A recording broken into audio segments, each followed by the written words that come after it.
areas with some isolated strong flooding and even some flash flooding across portions of the region. So temperatures tomorrow back towards mid-80s. Scattered showers and storms remain with us throughout the day. Into Friday, scattered chances once again highs towards mid-80s. Saturday morning, rain pushes out. The rest of the weekend going to be looking dry as temperatures climb.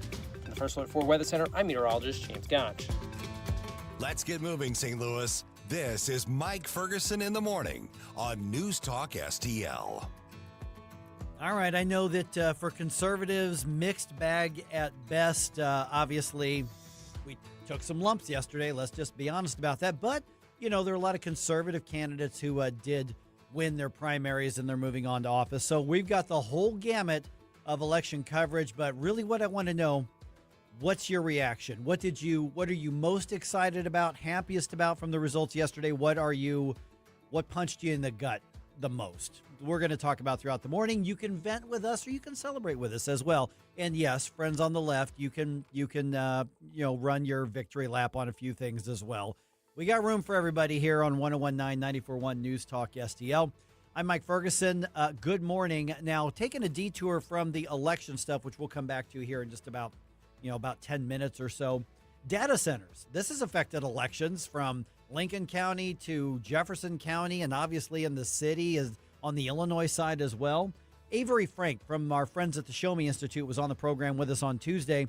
He did kind of a deep dive into how should communities deal with the economics and the decision to bring in a data center or not. Now, he wasn't really pro or anti-data center. He just said, this is a reality of what's out there right now. So how do we have utility ratepayers and taxpayers not get screwed?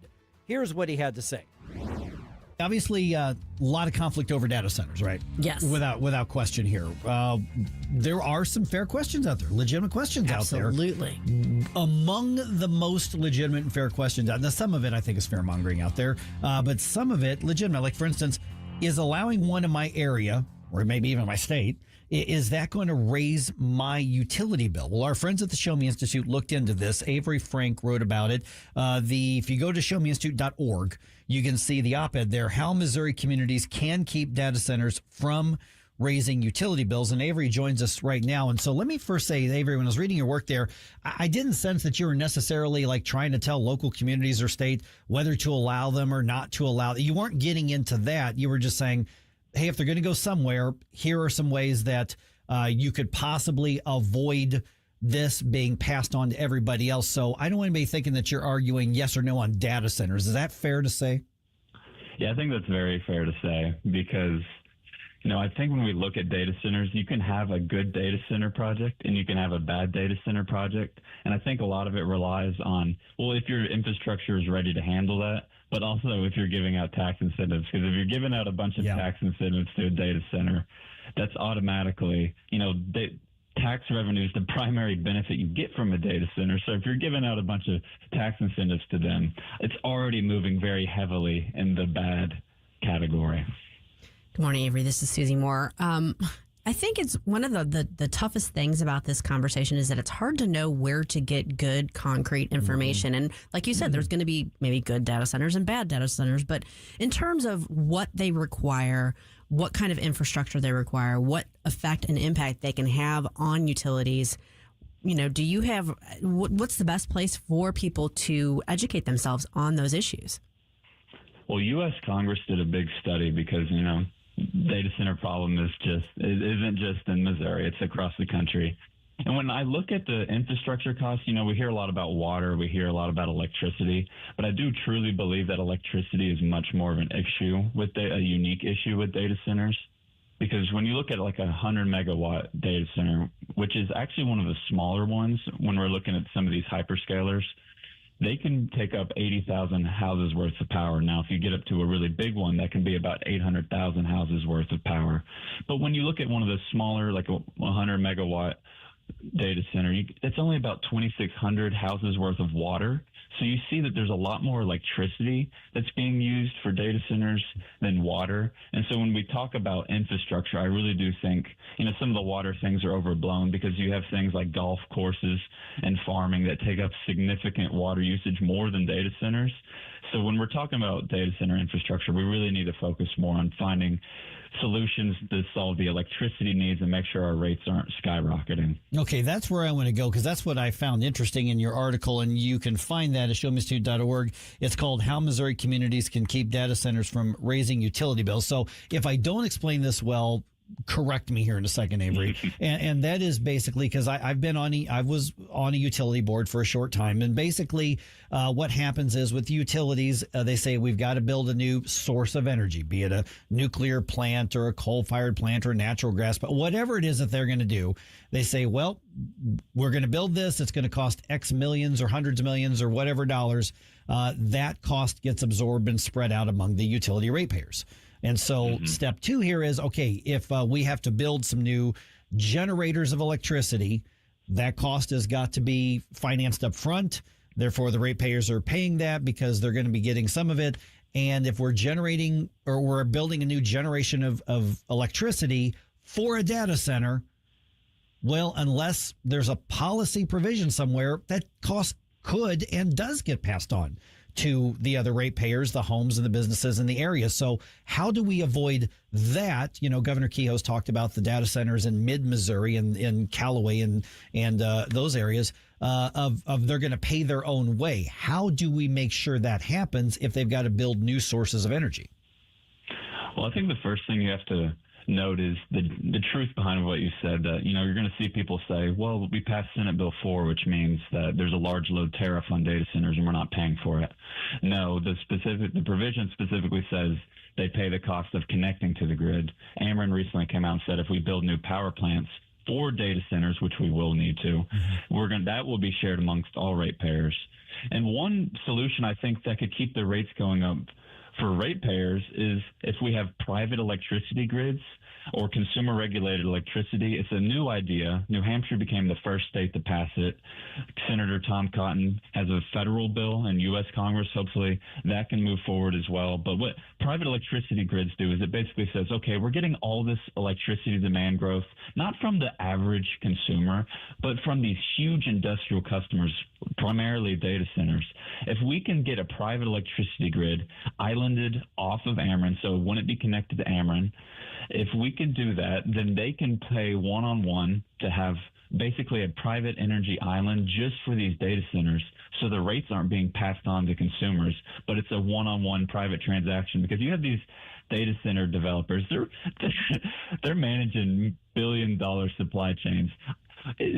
It's a little bit unreasonable to think that they cannot manage their own energy provision, that they have to get it from source from it. They can manage and pay for these kind of things, and they have the money to do it. And that's why you see them signing things like the Ratepayer Protection Pledge with President Trump saying, please, we're trying to pay for our own data centers. Just let us build it.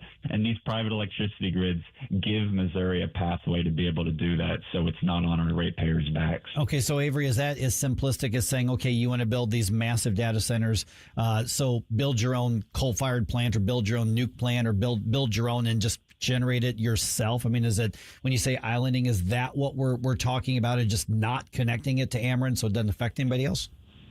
Yeah, it would pretty much be that simple. Now, of course, it's not going to be, the Wild West out there. The Nuclear Regulatory Commission would still have to regulate nuclear plants. There would be OSHA, there would be all these different things to make sure it's not just craziness out there. But really, all Missouri would have to do is pass, this is what New Hampshire did. New Hampshire's bill is about a page long.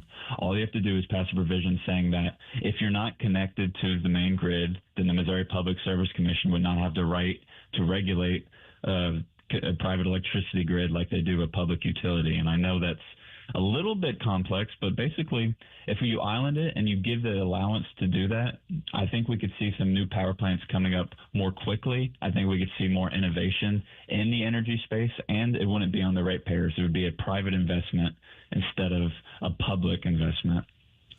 You alluded to this earlier. You spoke to this earlier, the fact that some of the communities are trying to give these data centers, the developers, tax breaks to invite them into the community, which seems, I mean, we could get into the philosophy of this concept to begin with, but it just seems backwards because it seems like, one of the big arguments in favor of them is that this is going to create jobs, it's going to bring revenue, this is good for the community. But if the community's having to empty its pockets to get them there, how is it good for the community? Yeah, they don't have that many jobs. Right. Yeah, I think you put it exactly right. Data centers don't bring a lot of permanent jobs. They don't bring accompanying development, and they certainly don't bring any tourists to them. And so there's really no benefit outside of a data center except for the tax revenue. But they're huge facilities. They have a lot of things that can be subject to the personal and property tax. They have a lot of local property taxes, and you see that in Virginia. And when I look at these data centers, I really just think that I was at the Missouri Nuclear Energy Summit, and they were talking about, when these economic development people, they're talking about how these big industrial firms, when they come to a state like a data center, they're looking at energy availability. They're looking at speed to operation, speed to construction. You have the biggest corporations in the world with huge, deep pockets. They're just throwing money at the solution. So when we give them local tax incentives, that's not even the top thing they're looking for. They're looking for, do we have electricity? Do we have a good place to build? Will it be done quickly? So it's not only bad, but it's also, in my opinion, it's unnecessary. I think you hit on a capital idea there. Maybe we need to turn data centers into tourist meccas. Make them completely affordable. Yeah, absolutely. So gift shop, Disney data center, gift shop with T-shirts and stuffed animals, that kind of thing. All right, we're visiting with Avery Frank from the Show Me Institute. Okay, so last minute or so, we've got Avery here. Okay, so is this a matter that the feds would be overseeing this, or is there something that the states need to do? You referenced the one bill that New Hampshire did, so obviously there's some options for the state. But as the legislature prepares to gear up for the 2027 legislative session, which I can't believe I just said that, but once they start doing that, what are things they need to keep in mind to get out ahead of this? Because data centers are going to go somewhere. I mean, they're going to go somewhere. If any of them are going to end up in rural Missouri or anything like that, what is it the state lawmakers should be considering? I would consider two things. The first, of course, to consider passing, consumer regulated electricity. And New Hampshire is the first state to do it. Illinois actually considered it last year. And the federal government's going to keep working on this. This is a big problem, and we're going to need all hands on deck to build new power generation. We're going to have to call on the free market. The monopolies have dominated the electricity sector for too long. So I think consumer regulated electricity would be a good step. But for the second thing, these bidding wars between little cities over these data centers, because they bring a lot of tax revenue. They see $1 billion valuations and their eyes get big. We need to do something to get this in check, because we have a real prisoner's dilemma. We have cities out in bidding wars with each other over these things. And when we're in bidding wars over data centers or tax incentives, these communities aren't getting the benefit they could be getting. And so I think there needs to be some sort of regulation to maybe centrally assess these data centers so individual cities aren't getting all the benefits from them, and we can keep these bidding wars from getting out of control.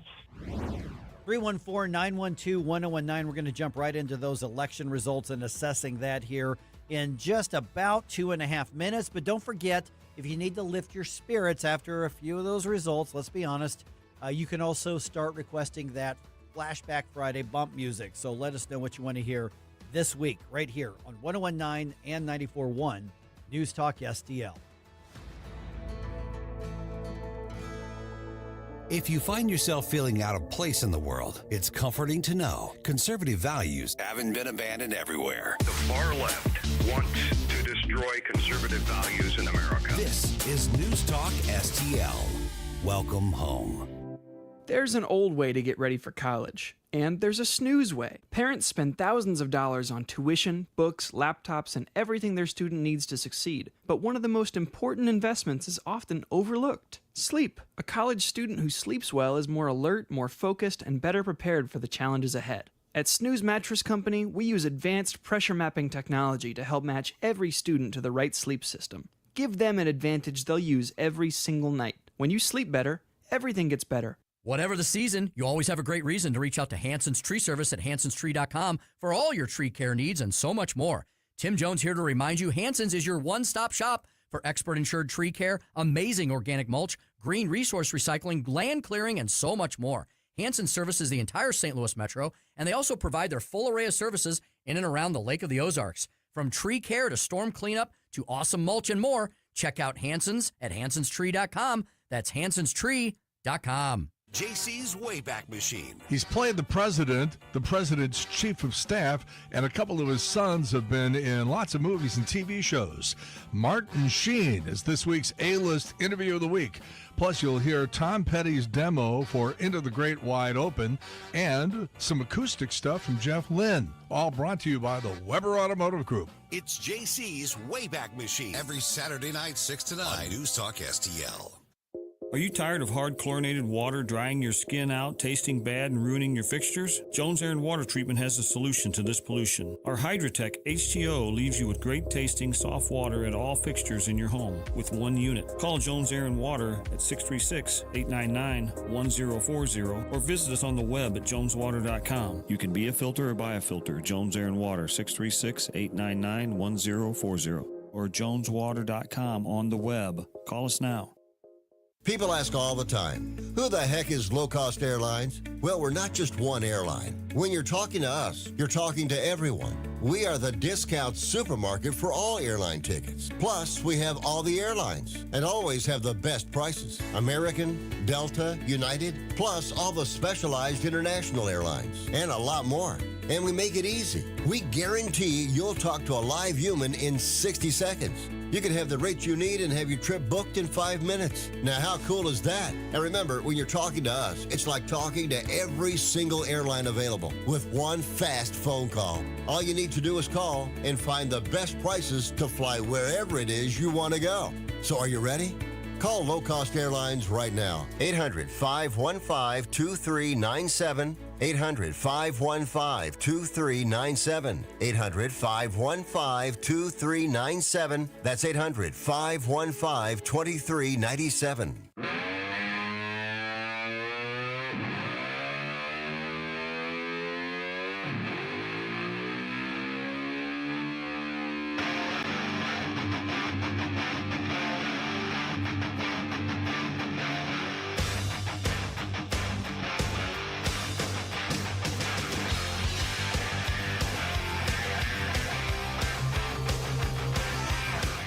Get up, St. Louis. It's Mike Ferguson in the morning. Okay, let's start with the elephant in the room here. Last night's election results, Amendments 4 and 5. Now, I said last several days, I'm like, yeah, I think Amendment 5 is going down.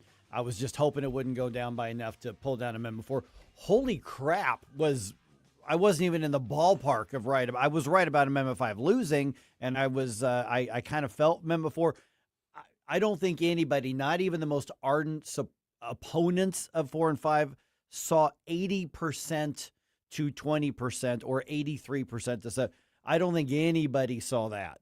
I thought it was going to be much closer than that. Oh my goodness. I thought, man, this could be bad. This could be 5, 6, 7, 8, maybe 10 points. And oh my goodness.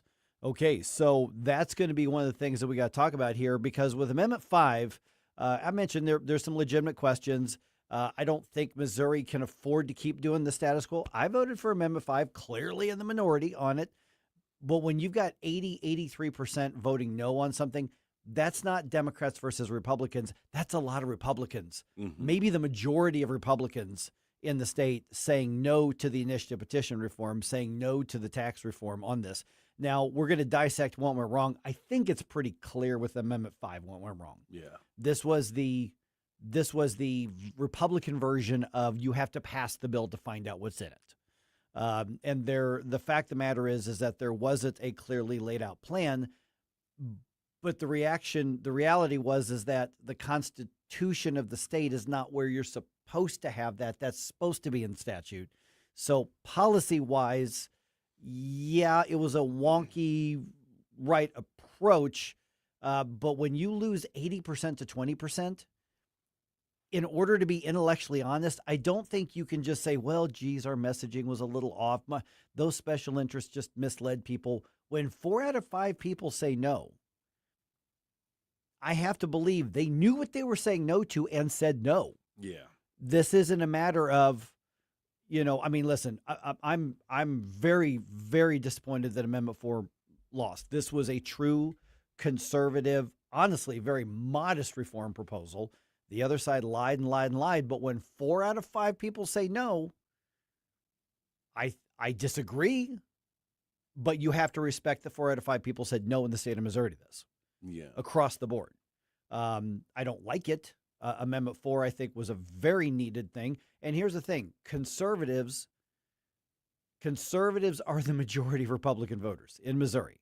That doesn't mean that Missouri is not as conservative as we think it is, or we want to tell ourselves that it is.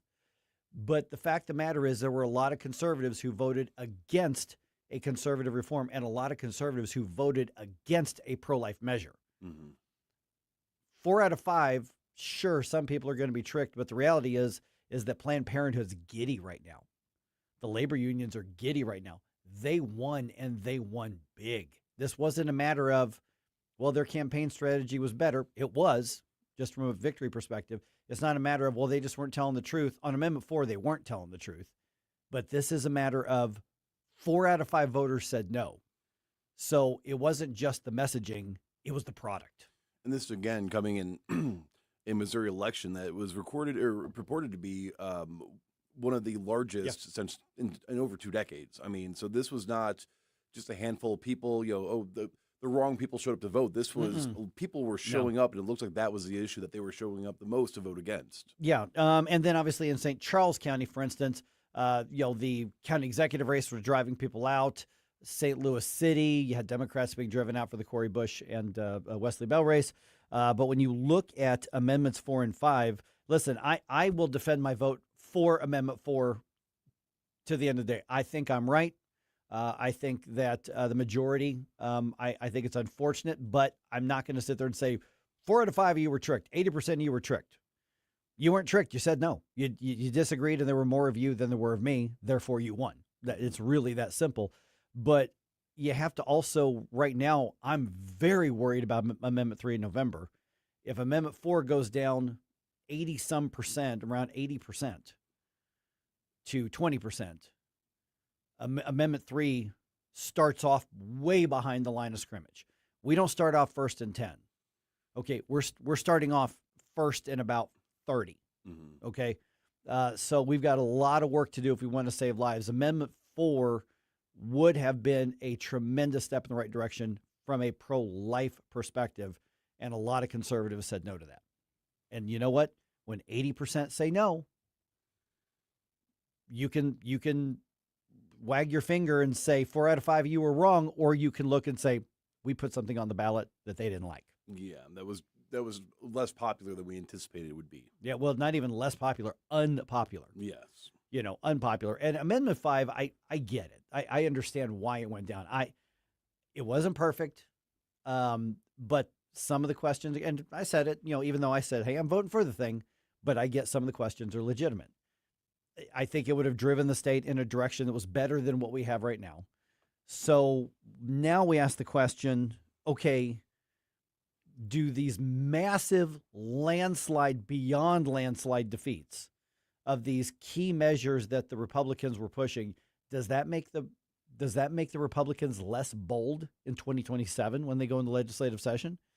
I mean, when they go and say, we got to talk about initiative petition reform, well, conservative grassroots voters have been demanding that for years, and we got mad at them for not putting something on the ballot. They put it on the ballot, and 80% of the people said no. Mm-hmm. So if you're a Republican, is that the battle you pick for your political capital in 2027?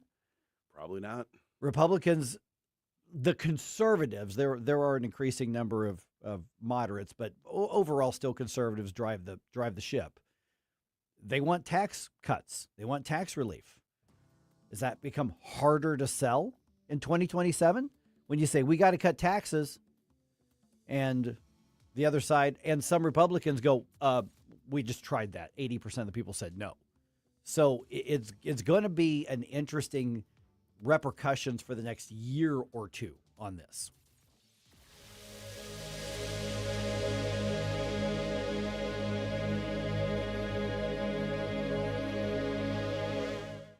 Dr. Michael Lewis, West Point grad, physician, and retired Army colonel, is considered the world's leading expert on the use of omega-3s in brain health. He's also the author of When Brains Collide.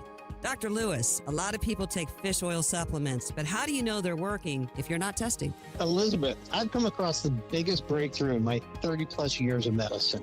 What if you could test yourself at home to see if your fish oil supplements are actually working? And then have the right product, a combination of fish oil and olive oil, a perfect Mediterranean diet in a bottle delivered right to your doorstep. This is the answer to the American ultra-processed food diet. Email me at test@brainhealtheducation.org. That's test@brainhealtheducation.org. Email Dr. Lewis today at test@brainhealtheducation.org and take the first step toward a healthier brain. Your future self will thank you. That's test@brainhealtheducation.org. Dreaming about a vacation but not sure where to start? Should you book that all-inclusive resort or a cruise? Which destination? What cruise line? And how do you know you're getting the best value? That's where Magic Expeditions comes in. We're your St. Louis local travel experts, helping you choose the vacation that fits. Whether a relaxing adults-only escape, family-friendly resort, or unforgettable cruise adventure, skip the stress, the guessing, and endless online searching. Visit magicexpeditions.com. That's magicexpeditions.com. Tim Jones here to introduce you to your new favorite roofing company, Corel Roofing. There were 4 major storms last year. Did your roof take a hit? Do you even know? Most homeowner insurance policies require claims to be filed within 1 year, so time's running out for a closer look. At Corel Roofing Company, you get a local roofing specialist who will advocate for you every step of the way. Give yourself peace of mind. Schedule your roof inspection today with Corel Roofing at CorelRoofingCo.com. That's CorelRoofingCo.com. Every 40 seconds, a child disappears. That's 2,000 children every single day. Find the Children is a nonprofit organization fighting to bring them home, but we can't do it without you. Your unwanted car, running or not, can help find missing kids, reunite families, and support the search and rescue efforts that protect children every day. We'll pick it up fast and free with a 24-hour response, and your donation may qualify for a tax deduction. Find the Children provides crucial resources to help locate missing children and educational programs that teach kids how to recognize and avoid predators before it's too late. Together, we can give families hope and bring children home where they belong. Donate your car today and help bring a child home. Find the Children, because every child deserves to come home. 800-757-1340. 800-757-1340. That's 800-757-1340. This advertisement was paid for in partnership with Cars R Us and Find the Children. KLGY HD3 Clayton, K270BW Bellefonte, KNBS Bowling Green. This is News Talk STL at 1019, 94.1, and always streaming at NewsTalkSTL.com. News this hour from Town Hall. I'm Rich Thomason. It seems the polls, the pundits, and much of the media missed the mark. They had predicted a big win for leftist Abdul El-Sayed in Michigan's Democratic U.S. Senate primary. Instead, he leads establishment candidate Congresswoman Haley Stevens by less than 2 points in a razor-close contest. Mike Rogers, the Republican nominee for U.S. Senate in Michigan. Elsewhere, former Salem talker Chris DeGaulle has won the Republican congressional primary in Missouri's solidly blue 6th congressional district. And President Trump says it's clear the Democrat Party is in disarray. They've got a party. It's a mess. I think it's a mess. I think they should form another party, the Communists of America Party. Mr. Trump says a deal on the Strait of Hormuz could come as early as today or perhaps tomorrow. A lot of progress has been made. And they called me and they said, please, let's talk. They want to talk. The funny thing is they never mention that. They always say, we're not talking. A man who was arrested at the president's L.A. area golf course has pleaded not guilty to all charges. The Los Angeles County Sheriff's Department says 38-year-old Janine John Taylor was taking photos and video and had a 16-round magazine with ammunition in his pocket. Authorities recovered a loaded pistol in his car. Taylor was arrested Sunday after appearing to monitor security preparations at Trump National Golf Course, 2 days before the president's fundraiser there. Investigators searched Taylor's home in Downey, California, and found several firearms, magazines and ammunition, body armor, and a notebook that contains what authorities describe as concerning statements. I'm Mike Hempen. The latest Russian missile attack on Ukraine's left at least 17 people dead. On Wall Street, Dow futures up 195 points. The NASDAQ futures down 18 points. More on these stories at townhall.com. The The following is a real-life story from Trinity Debt Management. When I was feeling the stress of too much credit card debt, I looked at two different options, debt settlement and debt management. They may sound the same, but guess what? They're not. Debt settlement seemed like a quick fix, but I found out it would destroy my credit, create tax headaches, and hit me with huge fees. They actually told me to stop paying my bills. No way, not me. Then I turned to a debt management plan developed by the team at Trinity. They worked with my creditors, lowered my payments, reduced my interest, saved me thousands, and paid off my debt. And Trinity is a Christian company, which is important to me. If credit card debt has you down, call Trinity at 1-800-990-6976. My name is Heather. Please forget debt settlement and remember Trinity Debt Management. 1-800-990-6976. From the News Talk STL Weather Center. I'm meteorologist Sham Scotch with your first alert forecast. We're going to be tracking temperatures close to that 90-degree mark this afternoon. The main story, though, is going to be overnight showers and storms lasting through Thursday morning, looking at a flood watch from 10 p.m. tonight till 10 a.m. tomorrow morning, as we could see some areas with some isolated strong flooding and even some flash flooding across portions of the region. So temperatures tomorrow back towards mid-80s. Scattered showers and storms remain with us throughout the day. Into Friday, scattered chances once again highs towards mid-80s. Saturday morning, rain pushes out. The rest of the weekend going to be looking dry as temperatures climb. From the First Alert 4 Weather Center, I'm meteorologist James Gotch. This hour of News Talk STL brought to you by Chris Cooper and Serenity Wealth Management. Business owners, download your free playbook for financial clarity at SerenityWealthBiz.com. That's SerenityWealthBiz.com. Is diabetes keeping you from enjoying life's special moments? At U.S. Med, we understand the challenges you face, and we're here to help. With U.S. Med, I can finally manage my diabetes without it managing me. U.S. Med offers a wide range of services to simplify your diabetes care. Personalized care plans, convenient access to cutting-edge diabetes tech, and knowledgeable support. Plus, we'll check your insurance so your diabetes care may be covered at little or no cost to you. With U.S. Med, I feel confident and control of my diabetes. I can finally live my life to the fullest. Don't let diabetes hold you back. Choose U.S. Med and experience better birthdays, better adventures, better anniversaries, and better everything. Call now. U.S. Med. Better service, better care. 800-515-2380. 800-515-2380. 800-515-2380. That's 800-515-2380. On the next, Larry Connors USA.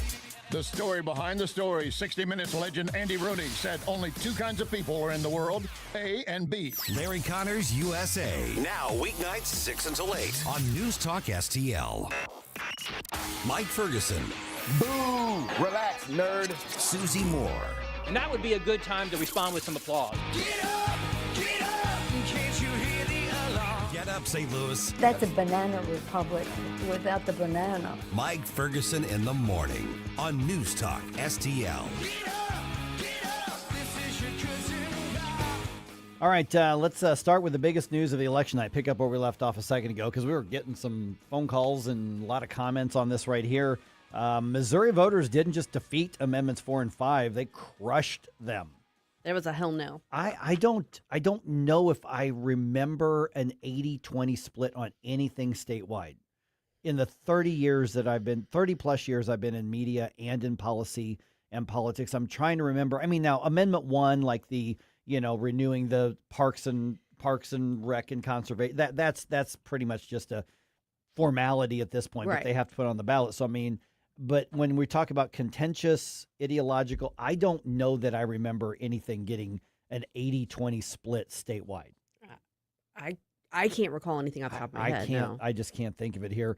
So keep sending in your thoughts and your reactions and your feel. A lot of people, there's going to be a lot of people very happy with a lot of the results out there, particularly the congressional races. We know what the next congressional delegation is going to look like for Missouri. Yes. At this point, this is the state where, yes, there's an election in November for the midterms, but we've already settled it now in Missouri. We know what it's going to look like. The midterms are irrelevant now. And so give us your thoughts, 314-912-1019. 80% plus said no. That means Republicans said no to Amendments 4 and 5. Well, I mean, that was the split in St. Charles County, which is the traditionally most Republican. It is the most Republican county. Yeah. So that tells you something.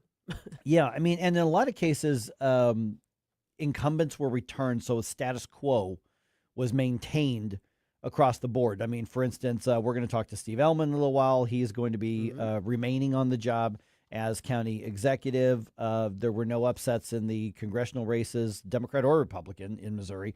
When you've got St. Louis County, you've got, obviously there's going to be new leadership because Sam Page is stepping down before he could have been defeated, because I think Sam Page would have been defeated by a Democratic.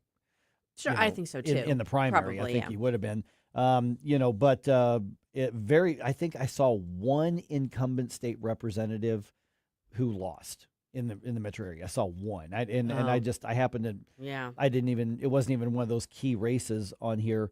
But when you've got 80% plus of people saying no, and you've got an issue that's being pushed heavily by the governor, by all of the statewide candidates, by the parties, the party itself, the grassroots conservatives, conservative media, all of us, because I just want to be objective. I mean, here's what normally when we take a loss is we look for excuses and why we were really right and they were really wrong and why it's not fair. Listen, we lost.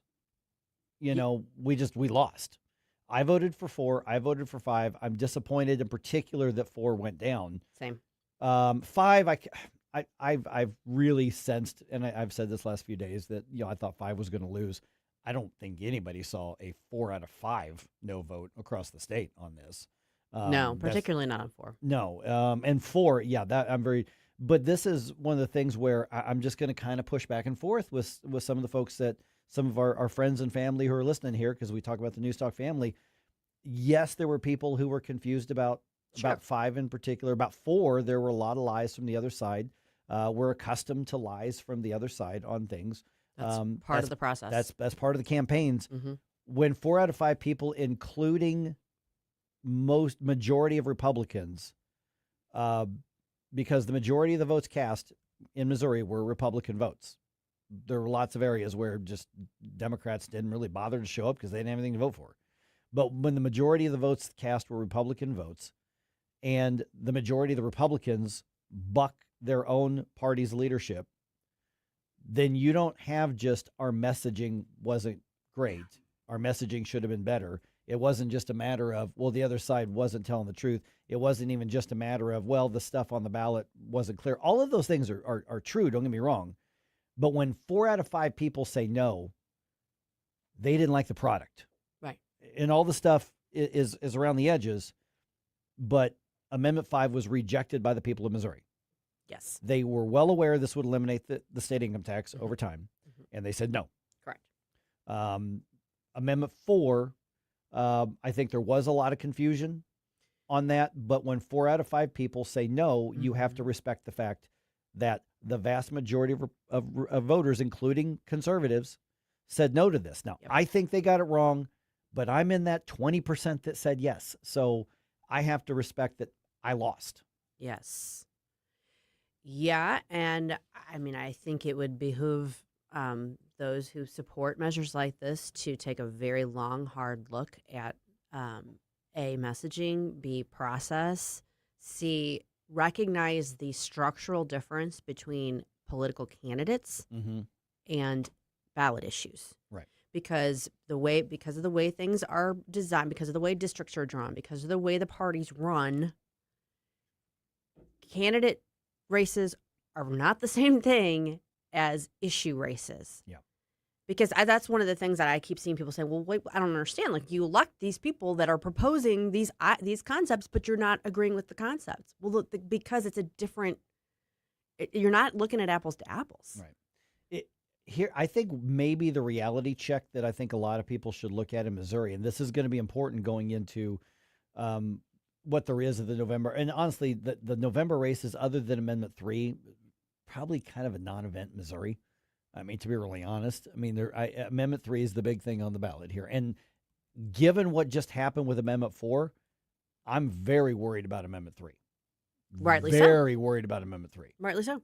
But do we have to say, is the reality that Missouri is not the bright red state that a lot of people want to think it is? Because you're referencing the state legislative districts, super majority Republican, safe Republican seats, but they were drawn that way. 43 to 46% of Missourians consistently vote Democrat. Yes. You look at the statewide races for this. 43 to 46% consistently vote Democrat. Is Missouri a majority Republican state? Yes. Yeah. Is it overwhelmingly bright red? No. And if there was ever a reality check on that, it should have been yesterday. Yeah, and anybody who is continuing to stick their fingers in their ears and say, no, that's not the case, I got news for you. You're going to keep losing. Yeah. I think it's time for a very serious reckoning on the right, recognizing the difference between, again, like I said, between running candidates and issues, recognizing the fact that if you are talking about an issue that is going to structurally change things, you better have about a 3-word slogan that really drives the point home and does it well. Right. Or you're done. You're toast. Yeah. Yeah, this is, we've said it over and over again. It's an old trope that used to be kind of on the campaign side, on the other side of the cameras and microphones. There was a saying in the business that would say, if you're explaining, you're losing. Yes. Well, we've been trying to explain 4 and 5 for a long time. We've been losing for a long time. Yep. And again, I think Amendment 4 was about at the most modest reform you could have possibly put on there. This is one that I wasn't shocked that it lost, but I'm shocked at 4 out of 5. I also want to point something else out. I think this underscores the fact that there's a lot of distrust between the voting public and the leaders, the elected leaders. Yeah. They don't trust the people. Ironically, they don't trust the people they elect to be not like beholden to outside interests or not be in the pocket of lobbyists or that sort of thing. They always think there's something more behind it, which like that billboard ad, the one for No on 4 with the guys behind the billboard, that was very effective visually. So, I mean, there's a huge level of distrust there. And that's why if you cannot get the concept to people like very simply, very straightforwardly, they're looking behind you because they think there's some other angle. Yeah. Some other races that we didn't cover a whole lot in a huge amount. Kurt Barr, overwhelmingly reelected director of elections. That wasn't even close. Yep. I thought he was going to win, but I didn't think it was going to be by that much. And so, to some degree, you've got a contingent of sort of, I don't want to, how's I want to say this? Because I want to, there are fair questions about a lot of things, but then there's also, I just want to be a pot stirrer and a crap stirrer just to be crap stirrers. And some of those people got rejected, in that case, like for instance, with the St. Charles County election thing, Jen Olson ran this entire race on, the votes aren't really getting counted, all the machines, and they have to be, they can't be connected. And the reality is that they're she said she's running on a platform of paper ballots only. Well, that's the law in Missouri. It has been for years. Right. that's okay. So kind of like the St. Charles County Council zeroing out the property tax when it already is the deal. The way it's been there for a long time. I mean, so, it's Kurt Barr just was, steady as she goes, boring. Here are the votes. Here's the process. It's real wonky. If you want to take a look at it, come take a look at it. Yeah. And I think a lot of St. Charles County voters went, yeah, my votes are getting counted. Kurt's fine. Right. I don't really have an issue with how things are being run. It's like I don't see a problem here. Okay. Yeah. Well, I hope you all are ready to have your data collected because Jerome wants it. Yes. He wants your data. What he's going to couch it as, he wants your suggestions for bump music for Flashback Friday because you know what day it is? Bump Day! So Friday, we are going to be playing those bump music requests, and so you need to get those into Jerome at NewsTalkSTL.com.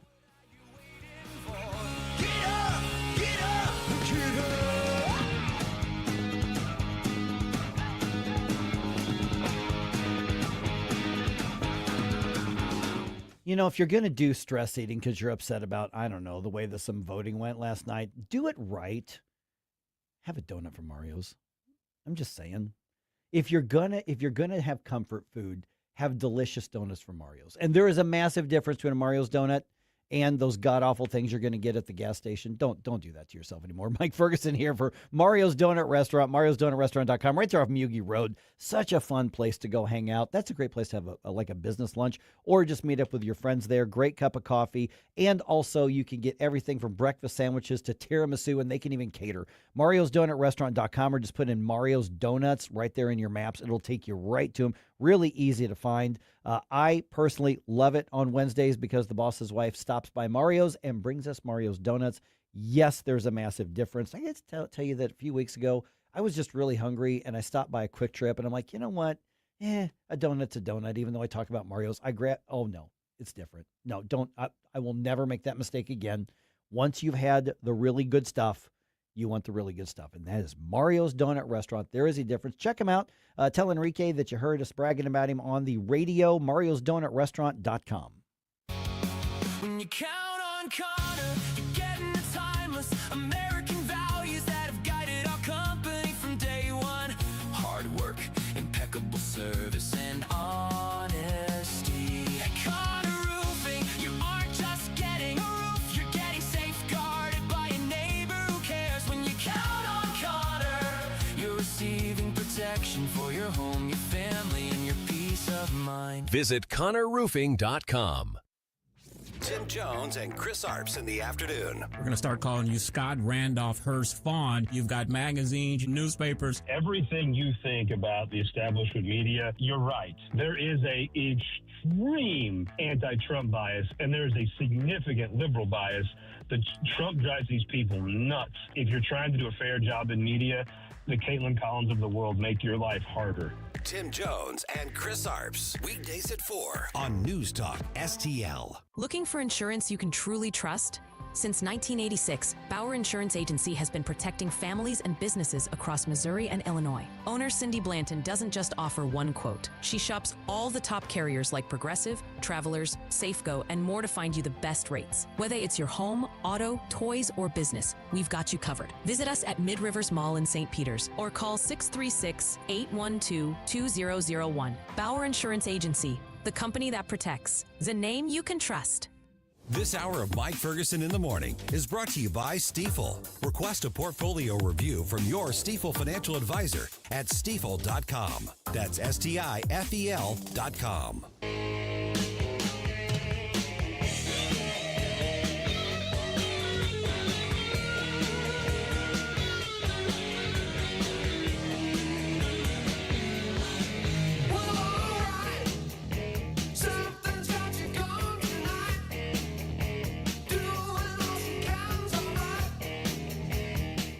Good morning, St. Louis. Hey, it's Vince from The Vince Show right here on News Talk STL every weeknight at 8. Right now, it's back to Mike Ferguson on 101.9 and 94.1 News Talk STL. All right, the number here to comment on your thoughts and feelings on any of the results here, 314-912-1019. St. Charles County, St. Louis County voters pick their county executive nominees, as do Jefferson County, which we've got some results from Jeffco here in just a moment.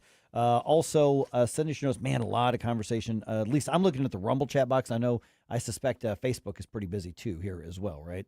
A little bit of gloating from our Democratic friends. Well, you know what? Here's the thing, though. If you're on the Democratic side, this is your day to gloat. I'm not even going to be mad at you. You won. I mean, you know what? You won. So spike the football. Have an extra drink. We're going to settle in what's coming up in November, but I don't blame them. I'm not even going to be mad at them. That's the way it goes. Congratulations. You will still be taxed on your income. That's right. Way to go. Congratulations. One person can change the Constitution in Missouri. Yeah. Congratulations. Way to go. Yep. Awesome. Way to go, guys. Big win. But we still make these decisions in America at the ballot box. Yes. And we do it in peaceful ways, and then we can snipe at each other on social media and on the radio, and then still go get a drink afterwards. America, that's right.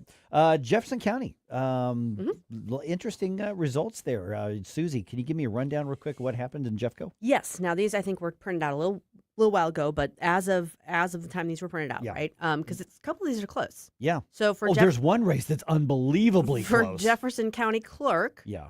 you've got Jacqueline Reibold with 33.71% and Brent Myers with 33.27%. Uh-huh. That is like whisper thin. There's 111 votes splitting them right now. Yeah, and that's not even the only super close race. But hang there. on. Yeah.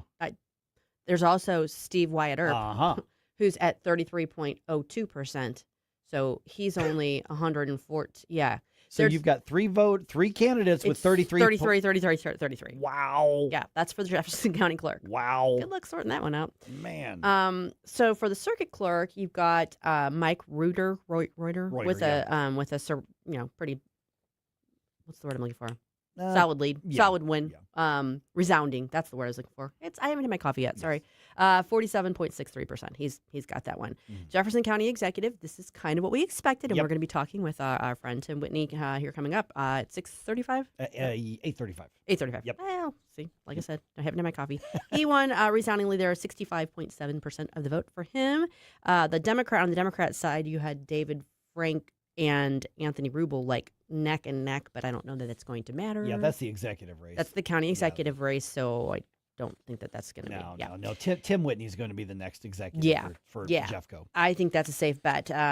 Because if you look at just even the number of votes between the Republicans versus the Democrats, many more Republicans voting. Oh, yeah, without a doubt. All right, so a lot going on in Jeffco. They're going to have new leadership. Steve Ehlmann is going to return as St. Charles County Executive. That's right. This one was not as close as I thought it was going to be.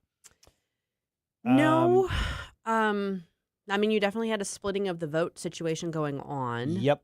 And you have the inertia of incumbency that does genuinely help, especially in a county that's doing fairly well. Yeah. So I think that's how you see that play out. So basically, Steve Ehlmann got just under half the vote overall. Mm-hmm. And then Bill Eigel got up just under a third. And then the rest, which was 19% for Jason Law, which for his first time running, that's actually more than what the polling was showing. Mm-hmm. You notice I don't talk a lot about the polling, especially on these hyper-local races here. So 48% for Steve Ehlmann. Steve Ehlmann's going to be with us at 7:05, by the way, so we're going to talk to him. So with that race, I think a lot of people really thought it was going to be closer. And I don't make on-air predictions a whole lot. I did say I thought Amendment 5 was going to lose. But in the race here, off the air, I think you guys can vouch for me. I said I think Steve Ehlmann's going to win that race. He did. And so I wasn't surprised, but I really thought Bill Eigel would have been closer. So was there just a difference in the perception of the campaigns, or was this a matter of Steve really resonated and Bill and Jason just didn't catch hold? What do you think happened there? I think I think it's a couple of factors. One of them is the fact that in terms of Republican voters, you have the more traditional establishment type, and then you have the ones who are ready for something new, something to shake things up. Well, those are split pretty evenly. But of the new ones, then you have a split between Bill and Jason. Yeah. And they have very different styles. Bill's probably got a little bit better name recognition. Jason's got the executive experience, that sort of thing. But I mean, like between the two of them, they're very different candidates, but they both represent a big change. And I do think that incumbency definitely works to the advantage of a candidate who is leading a jurisdiction that is thriving. Yeah. I mean, you can't look around. You can't really argue with success. You can poke holes. You can say how things could be better. Yep. You could say how you do things differently, but you can't say that St. Charles County hasn't been like a growing, thriving county. Yeah, because one of the things I found so interesting about these candidates, because you look at most places, not just around the state, but around the country, is that they're going to run on, here's how we're going to attract more people. Here's how we're going to grow. We want to, we want people moving here. We want people bringing their, and in St. Charles County, it was basically. Wait. Yeah. Hold up. Yeah. All three of them were like, here's how I'm going to keep those people out of here. Here's how we're going to keep them on the other side of the river. No room at the inn. Go away. You can come to Cyberg's and buy your food. Get out after that. The main issue is whether you let them leave the apartments before or after you burn them down. Yeah, I mean, that is, it's like an embarrassment of riches, if you will, in terms of population. So, yeah, it is a little counterintuitive. Yeah, and with Bill Eigel, you had just like, to your point, you're spot on, I think, Susie, is that you've got three different candidates who brought three different perspectives, three legitimately conservative guys. Yes. Very much so. Three different kinds of conservative on this. And with Bill Eigel, you had that bull in the china shop, which got him elected to the state legislature, which got him headlines for years in the state legislature. And I think the bull in the china shop approach that got him all that statewide recognition when he was a lawmaker in Jefferson City maybe didn't work out as well for him locally when people are looking around, to your point, saying things are pretty good here right now. Right. Yeah. Yeah. Yeah. And I mean, it's not the same as at the national level. I mean, you can look at President Trump as the proverbial bull, the biggest bull in the china shop there ever was, but that's different. That's the presidency. You're talking about a whole country. This is a county. Yeah. And a county that is doing very well. And I think the Eigel campaign, I think, was modeled after the Trump campaign. And he was, understandably, without saying the words, he was like, I'm going to be the Trump of St. Charles County. And St. Charles County is Trump country. Don't get me wrong, but I think they're looking around going, hey, we don't really want you slapping around the cities. We don't really actually need that here. Right. It's the other people that need that. Okay, the last couple minutes we've got St. Louis County.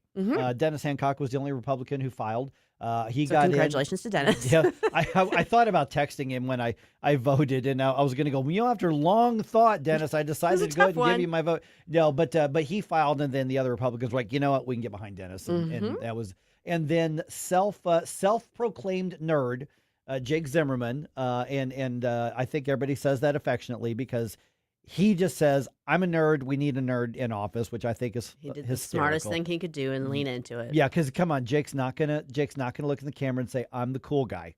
No. He's not gonna do, I'm the new Obama. It ain't gonna happen. But what was interesting in that race is the other two candidates split the vote.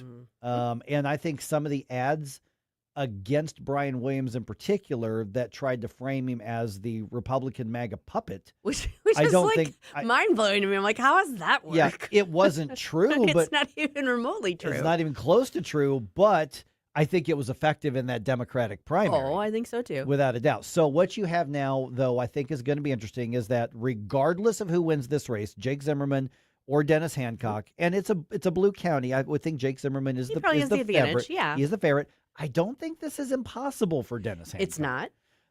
But here's the thing is that both of them are bringing to the table basically saying, can we just get back to just administration and governing? We just govern this county. Can we just govern? Instead of the food fights? Right. And so regardless of who wins, it's going to be better than the way it is now. You're right. I agree. So we will have Dennis Hancock's going to be on the show with us. What time we have Dennis coming up? 8:05. We're going to talk to him in about an hour and a half. Jake will have back on at some point as well. Jake is definitely on the left. Dennis is a conservative. So we've got two clear different perspectives. But I have a feeling this is going to be one of those races, guys, where they're actually going to sit there and go, here's why I think my ideas on the issues are better than yours. So I'm holding out hope that this could be a refreshingly issues-based campaign. That's what I'm hoping for. I'm dreamer. Yeah, probably.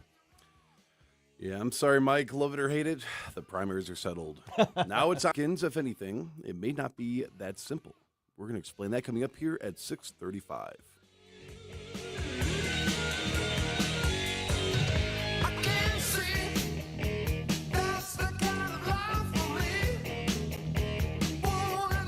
Mike Ferguson. This man is crazy. Susie Moore. The best is yet to come. On Newstalk STL. From the Newstalk STL Weather Center. meteorologist Sham Scotch with your first alert forecast. We're going to be tracking temperatures close to that 90-degree mark this afternoon. The main story, though, is going to be overnight showers and storms lasting through Thursday morning, looking at a flood watch from 10 p.m. tonight until 10 a.m. tomorrow morning, as we could see some areas with some isolated strong flooding and even some flash flooding across portions of the region. So temperatures tomorrow back towards mid-80s. Scattered showers and storms remain with us throughout the day. Into Friday, scattered chances once again highs towards mid-80s. Saturday morning, rain pushes out. The rest of the weekend going to be looking dry as temperatures climb. From the First Alert 4 Weather Center, I'm meteorologist James Gotch. Let's get real. Here's the truth about eliminating Missouri's income tax. I'm here with State Representative Bishop Davidson. And Bishop, you've heard the complaints about the proposal. Here's your colleague, Representative Ashley Awney. Frankly, the only thing that this resolution does is increase sales taxes. So what does this do and what does it not do if we say yes? The first part of this constitutional amendment is a constitutional shall. It's a guarantee to the people in Missouri that if they vote for this, that their legislature will enact and shall enact legislation to eliminate income taxes using natural economic growth over time. That means when the economy grows, instead of it going back into the coffers of the state, it goes into the pockets of Missourians. The second part is a constitutional may. It allows the legislature to have a conversation around sales taxes, but only so that they can eliminate income taxes faster and reduce local tax rates like personal property tax and real property. Get the facts at afpmissouri.com. At Body of Health, we're a small but mighty family operation with big ambitions for your health. I'm Helene Tobler, and I'm jazzed about how our MRI-grade body composition analyzer is putting personalized health and wellness on steroids. It helps me and Dr. Tobler, that's my husband, refine the advice we give to help you feel better and live longer. Body of Health, trusted, discerning, affordable health care the way it ought to be. Learn more at bodyofhealth.com. That's bodyofhealth.com. The news and talk. As you know, the war with Iran is responsible for a big increase in gas prices. That matters to St. Louis. Congress has held multiple public hearings on UAP, which is a dramatic shift towards transparency. This is 101.9 and 94.1 News Talk STL.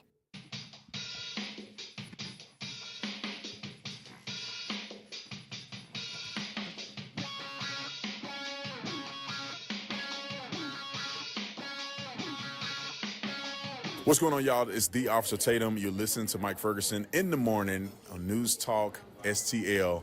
God bless you guys. God bless America. Okay, let's talk about midterms coming up here. Yep.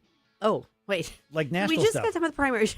Yeah, I know, but this is where we're now in Missouri. The midterms are going to be kind of a non-event. The primaries are what matter. We've got massive decisions to make on the national level across this country. It's true. I mean, look at what's happening in Michigan right now. Look at other states that, Maine and all of these others. So depending on the state, depending on the district you're in, minority voters could be determining the outcome in a lot of different races, without a doubt.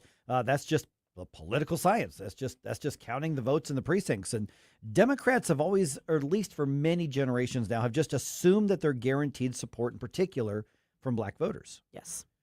That's not as much the case these days. So does that mean that Republicans by default just get all these free votes because they're leaving Democrats? No. I don't think so. All right, we're now joined by Lenny McAllister, author, political analyst. You've, I think, seen him on all the national media. He used to write for, what's that website he used to write for? Oh, maybe Red State. RedState.com. Okay, so Lenny McAllister joins us right now. Lenny, okay, so around here locally, kind of anticlimactic on the primary races, but when you look at the national races, you've got an interesting take on this, saying that there are black voters who are abandoning the Democratic Party, but that doesn't necessarily mean that those are just freebies for Republicans. So what is it that's got more voters who happen to be black saying, wait a minute, you're not guaranteed my support? Let's start there. Well, good morning to you both, and hey, Susie, good to talk to you again. Hi, Lenny. So when I wrote a Venn diagram of one, I had this dynamic in mind, which is that our country's moved away from certain principles that have impacted and benefited people from all corners of our country, including African Americans. The security, the empowerment, and the opportunity that America has been able to provide individuals for 250 years. African American voters, and I would dare say even the exhausted middle, which is why you've seen them go from voting for Obama to Trump to Biden to Trump. they're looking for solutions that will allow them to have the security in their neighborhoods and security of potential again. The empowerment through education and economic opportunity, and then the opportunity to climb the ladder of success and find their pursuit of happiness in America. And it's not just black voters, but I would say that it is specifically black voters. They're finally looking at their voting patterns over the last 50 years and saying the results are wanting. We need to do something different. And I think that's the reason why you're seeing everything from the Tea Party movement in MAGA on one side to the DSA on the other side.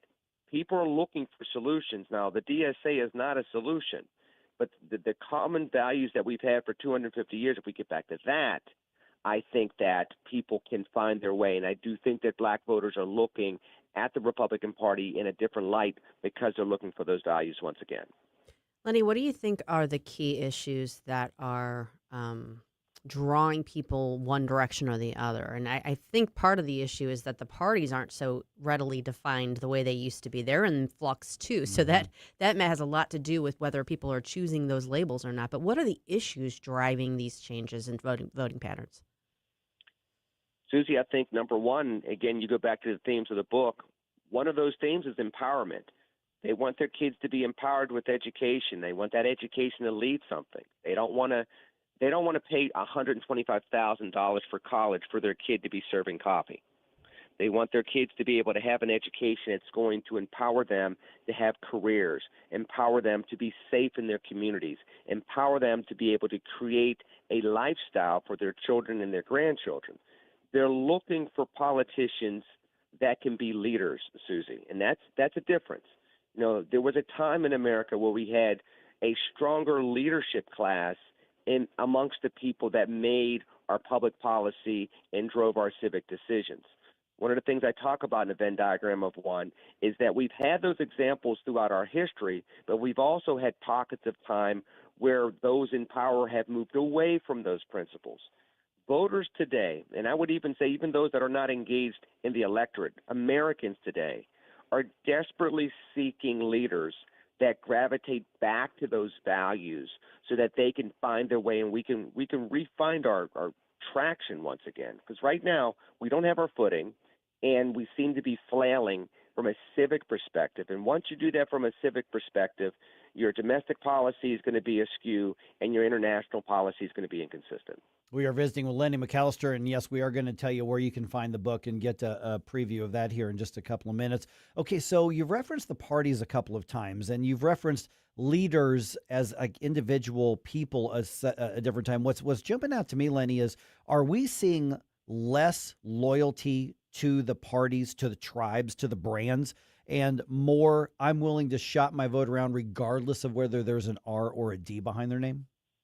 Absolutely, kind sir, and there's a reason why the biggest growing dynamic of American voters are those that claim to be independent voters.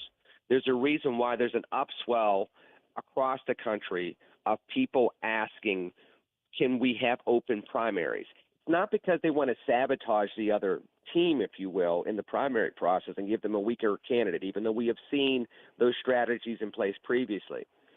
What it's about is people are not as loyal to the party brand anymore. And to Susie's earlier point, the party brand is not even loyal to what they used to be. Look at what a JFK Democrat used to be versus what a Democrat is today.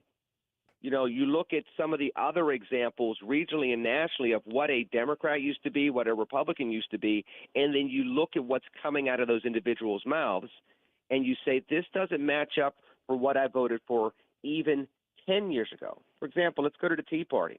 A lot of us got involved nationally because of the Tea Party movement. The Tea Party movement started out with the national debt issue, 2008, 2009, 2010. When's the last time we have talked about the national debt on an ongoing basis? There's a dissatisfaction with the American people, with people in leadership positions not having a leadership mantra and not acting as leaders therefore. Amen. How much do you think is generational too? I mean, I feel like there's a lot of the old guard that is sort of either retiring or fading away, and we're seeing a lot of energy, obviously, with the youth, if you will. I just feel like that's accompanying this shift as well as the party shift. It definitely is. I mean, the baby boomer generation is a big generation. You have Generation X, which was the generation that is now coming into the fold, that was previously the generation hoping that the baby boomer generation would do what other generations did, which would fade into the sunset slowly and gracefully. That's not happening in business, and it's not happening in politics. And as a result, you're starting to see this log jam. And as you well know, with all log jams, whether it's with actual logs on a river or in these type of situations, there's tension. That tension is now bubbling to the surface, and it's going to bring about not only these type of situations in these primary elections where you see the young guard going after the old guard, but as well you're seeing people be more inclined to be more extreme with their positions. And once they win, rather than getting a new politician in New York City as mayor, you get Mandami, who is now actively and proudly pushing DSA policies. So these are things that we have to be mindful of as an American people, which, again, when I go back to the book, A Venn Diagram of One, I reflect upon, hey, these are the values that made us great.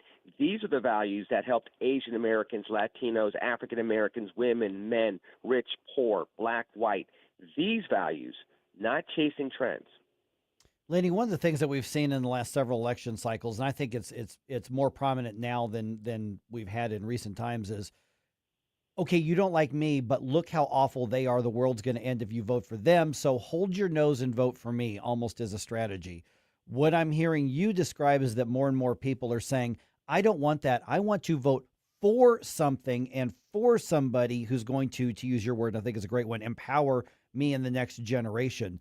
Can those two things coexist, or at some point are we going to have to force the parties to stand for something instead of just saying, but the other side is going to destroy your life and our country as we know it? Because that's basically where we're at. I don't like either of them. Pox on both their houses, but their pox is worse than our pox. Mike, I'd rather us go back to what you're saying. Let's go back to voting for something. Right now, think about this. Ronald Reagan once said, and I quote Reagan in the book, Reagan talked about us being a shining city on a hill. Right now, we're not talking about being a shining city nor being on a hill. We're talking about my valley is higher than your valley. Your valley is more flooded than my valley. Mm-hmm. Your valley is more swampy than my valley. But we're both in the valley. We have to get back to the work of climbing that hill. And that does take work. That takes gaining more and more perspective the higher you go, so that once you become that shining city on a hill once again, you can look down, you can have perspective, you can see how the land is a collection of people, not just people in different valleys fighting to see who's swampier than the other. At some point in time, it's going to take some personalities, some movements, but also an intentionality from America collectively to say, no, we were great because we aspired to be great. We weren't great because we pulled other people down into the gutter. Lenny, what do you feel like are the issues that are most going to motivate voters to move one way or the other, though? Is it I know school choice is a big one. That seems to be one that resonates. And again, that doesn't really necessarily involve party lines. I think the Republicans have wisely embraced that and championed it, but it's not exclusive to them. But what other issues do you think are drivers? I'm very much a big school choice person. I have been for 20 years. I think that is the way to empower kids across the country and allow us to have innovation run free in America at a different height than we've seen recently when it comes to our young people. But if you look at the economy, I think it's going to be about job creation, and it's going to be about recreating the ladder of success. I talk about this in the book. Right now it seems as though we don't have a ladder of success. We have a step stool. And a step stool only allows you to get a little higher, and it traps you subsequently to that at that level. America's always been about the ability to have second acts, to reinvent yourself. If you stub your toe, if you hit your head along the way, you find a way to make it better find the life lessons, and then continue on that pursuit of happiness. That's why people have come to these shores from Western Europe in the 20th century and before the beginning of the 20th century, and even today, people coming here legally. There's a reason why they do that, because they know America is a country of second acts. People want to be able to see the second act, Susie. Right now, they don't believe they can do that. So they feel as though if I don't have a good job, if I can't make ends meet, the American dream is dead. That's a dangerous, dangerous place for our young people to be. We have to see this election and policies moving forward, move young people back into the belief that the American dream is something special. All right, where do we find the Venn diagram of one? And give me the Cliff's Notes 30-second version of what is it that we're going to get from that book? What do you want the reader to take from the book? Well, they can go find a Venn diagram of one, an American story. Anywhere books are sold, you can buy it as an ebook. You can buy it as an audiobook. You can buy it as a hardcover, Barnes & Noble, Amazon, elsewhere. It's distributed by Simon & Schuster. What they'll learn is through my life story and the other examples of Americans throughout our history, I will remind people that second acts are possible and available in America, through my dad overcoming a near-fatal shooting to my wife overcoming domestic violence. There are examples in our everyday lives that America can be great if we gravitate to certain values and use those to make our lives better each and every day. All right, Lenny McAllister, thanks so much. We'll talk to you again soon, I hope. Thank you both. God bless. Thanks, Lenny. Great to talk to you. All right, guys, elections are supposed to be about us, the people. So let us know how you're feeling about the results. Call for more audience feedback. I'm doing the Joe Biden. I'm reading Mike's cue here, and I just read the parenthetical. We are calling for your feedback, audience. Let us know how you feel about the elections.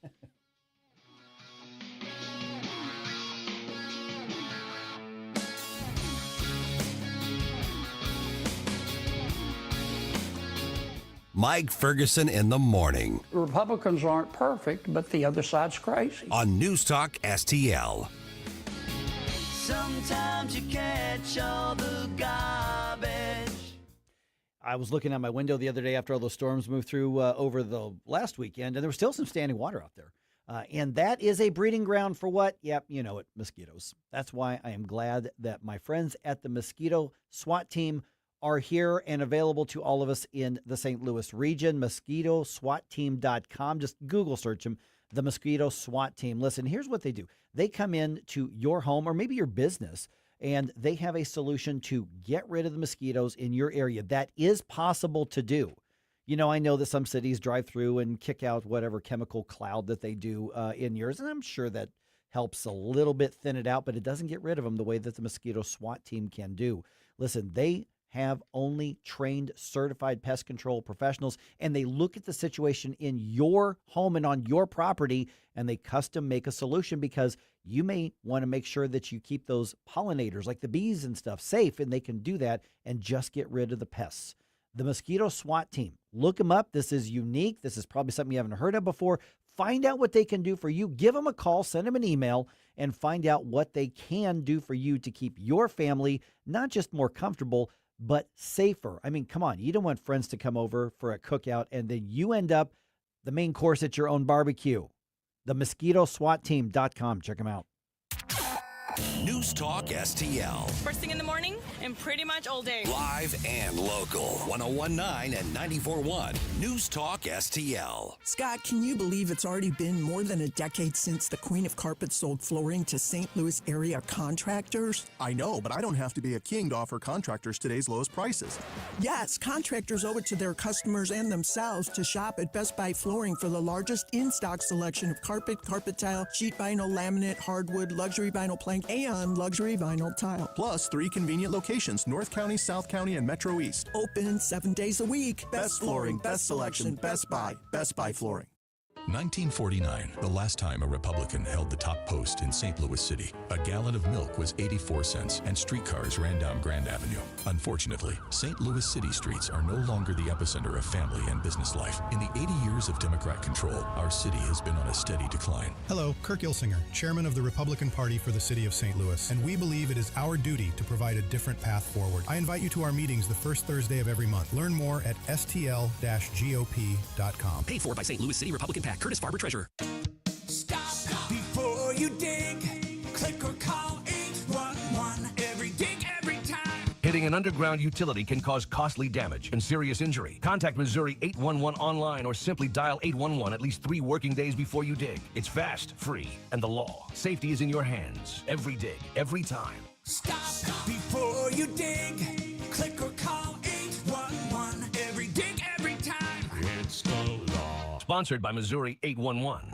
This hour of Mike Ferguson in the Morning is brought to you by Stifel. Request a portfolio review from your Stifel financial advisor at stifel.com. That's STIFEL.com.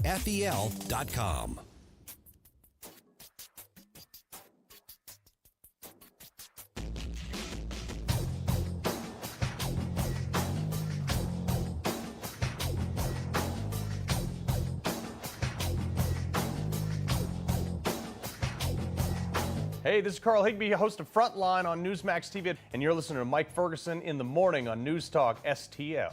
The thing is, with elections last night, there is no way that even in 3.5 hours we can cover everything. So if you say, hey, what about this race or that race, send us a note. We can try to look it up for you. We've got the links to all of that as well. We do. All right, what do we make of the landslide defeats of Amendment 4 and Amendment 5 in Missouri? We also know what Missouri's next lineup of Congress critters is going to be. We do. And the battle over Missouri's new congressional map, not over. Mm-hmm. Let's do a news dump here. The Morning News Dump, brought to you by The Nutrition Stop. Successful dump. Wake up, America. It all worked out. They got all the news. The Morning News Dump. Okay, I'm going to go through as many of these results as we possibly can, and let me know what your thoughts are. Send us notes here on social media. Obviously, we'll be taking phone calls later on if you want to do that.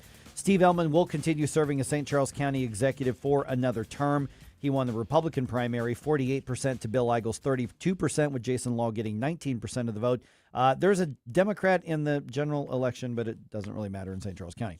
Okay, in St. Louis County, Republican Councilman Dennis Hancock will face off against Democrat Jake Zimmerman, who won with 46% of the primary vote in a three-way race. Mm-hmm. Missouri voters overwhelmingly rejected Amendment 5. 83 to 17% was the margin on that.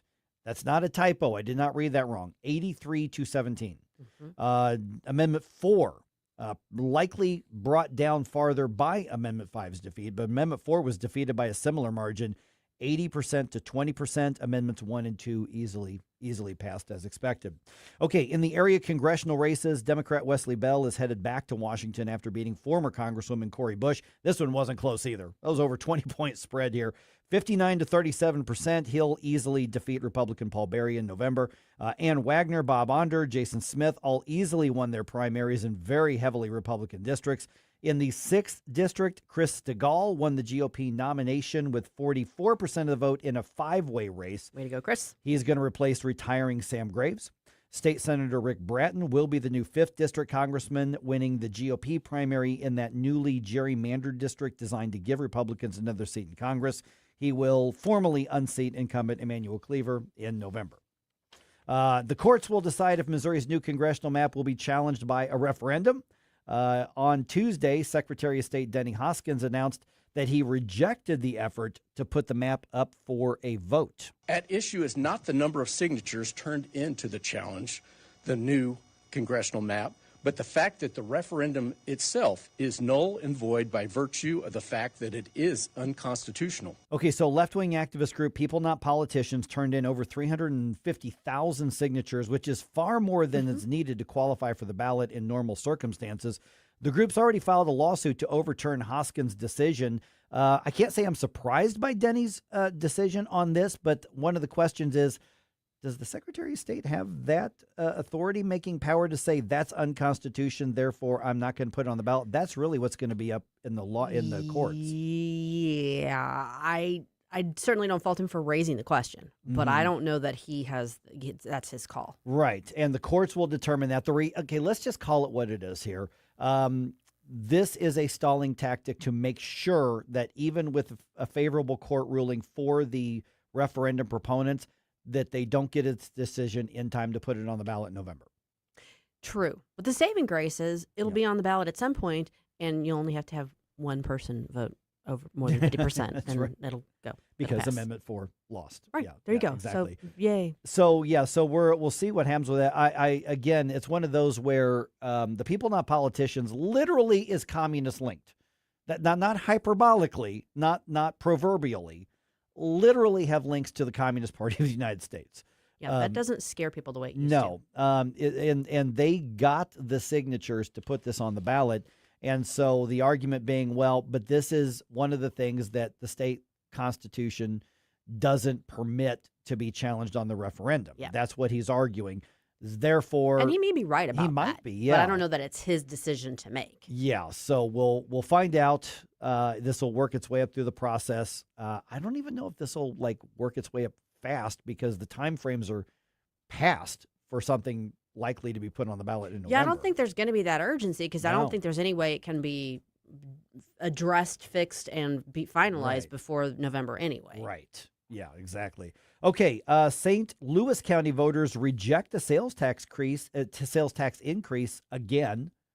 Prop U would have added a sales tax to online purchases. It failed 65 to 35% margin. Thank you, voters. Irritated with some of my friends on this because voters said no to this recently and they put it back on the ballot. People don't like sales taxes. Yep. There's a reference right there to Amendment 5. Berkeley and Hillsdale voters also rejecting Prop U online sales tax proposals. In St. John, voters overwhelmingly rejected a property tax levy increase. In Webster Groves, over 80% of voters chose to raise taxes for the library there. All right, the Cardinals got shut out by the Yankees on Tuesday evening. That series now 1 game apiece. Final score in New York was 2-0.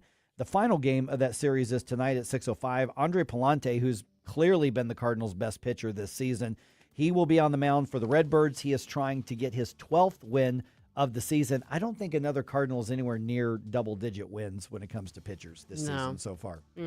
Yeah.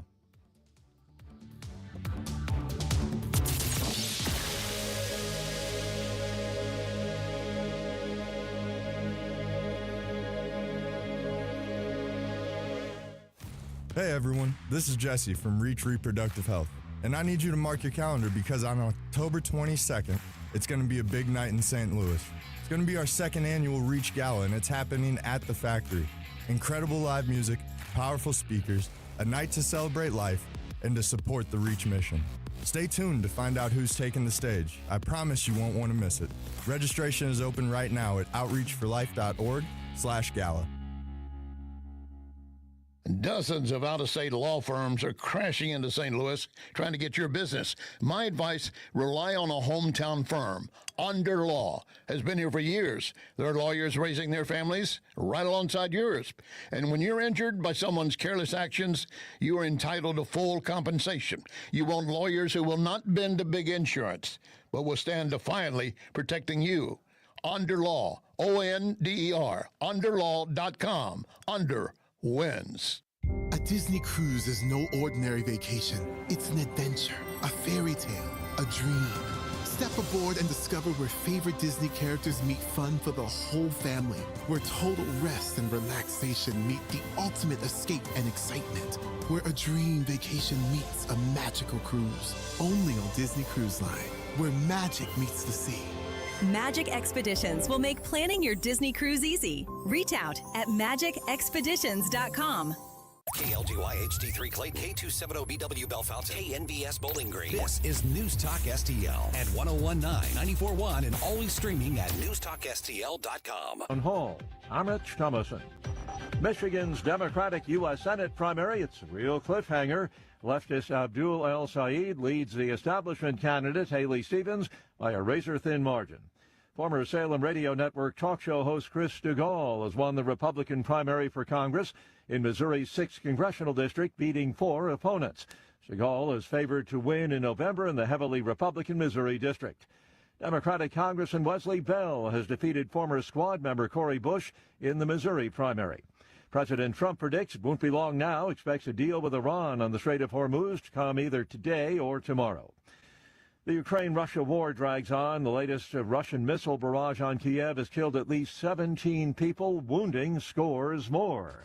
Ukraine's President Volodymyr Zelensky says Russia's overnight strikes mainly targeted warehouses belonging to civilian businesses, as well as infrastructure and a railway station, hitting strikes that he describes as having no connection to the war, including a brewing company, building material warehouses and civilian logistics facilities. The attacks are the latest in a series of large-scale Russian ballistic missile strikes that have become near routine. The intensified barrages are exploiting Ukraine's critical shortage of interceptor missiles. I'm Charles Dillard. Police are holding a man who was allegedly scoping out President Trump's Los Angeles County golf course ahead of Mr. Trump's planned visit. The L.A. County Sheriff's Department says a man was taking photos and video, had a 16-round magazine with ammo in his pocket, and they say they recovered a loaded pistol in the man's car. On Wall Street this morning, stock futures in positive territory so far. The Dow futures up 191 points. NASDAQ futures better by 75, and the S&P futures are up 32 points. More on these stories, townhall.com. Hi, I'm Kirk Cameron. Christian Healthcare Ministries is not another health insurance policy. If you're tired of year-long contracts and pointless restrictions, CHM offers anytime enrollment on your schedule and at your convenience. With CHM, you're paying half the cost of a traditional health insurance plan. So that puts more money back into your budget for everyday needs. Plus, you'll have access to CHM's care solutions for virtual appointments, prescription savings, surgery support, and more. My family and I joined in 2018, and it's changed our lives for the better. We love paying way less while helping other believers afford their medical bills. Take the leap of faith and see why Christians across the nation are better with CHM. Get started by calling 1-833-JOIN-CHM and use promo code WELLNESS for a 50% credit towards your first month. That's 1-833-JOIN-CHM and use promo code WELLNESS. From the News Talk STL Weather Center. I'm meteorologist Shane Scotch with your first alert forecast. We're going to be tracking temperatures close to that 90-degree mark this afternoon. The main story, though, is going to be overnight showers and storms lasting through Thursday morning, looking at a flood watch from 10 p.m. tonight until 10 a.m. tomorrow morning, as we could see some areas with some isolated strong flooding and even some flash flooding across portions of the region. So temperatures tomorrow back towards mid-80s. Scattered showers and storms remain with us throughout the day. Into Friday, scattered chances once again highs towards mid-80s. Saturday morning, rain pushes out. The rest of the weekend going to be looking dry as temperatures climb. From the First Alert 4 Weather Center, I'm meteorologist James Gotch. This hour of News Talk STL brought to you by Window World of St. Louis. For replacement windows, doors, and siding, call 800-GET-WINDOWS. That's 800-GET-WINDOWS. Looking for unbelievable deals? Stop by Overstock Outlet in Lake St. Louis or Warrenton. Open 7 days a week. Discover big savings on a huge variety of merchandise with no hassle. Just great prices. Visit us in Lake St. Louis on Highway N or in Warrenton on Boones Lake. Check out our Facebook page at Overstock Outlet Lake St. Louis or go online to OverstockOutletSTL.com. Unbeatable value, friendly service, and you never know what we'll have at Overstock Outlet.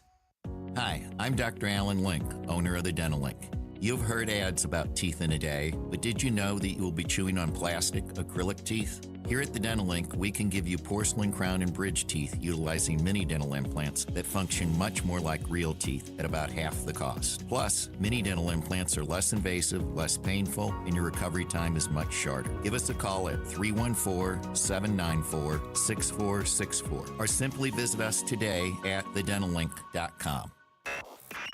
Mike Ferguson. What is that private pile? Sir, jelly donut, sir! A jelly donut? Susie Moore. Mama don't like tattletales.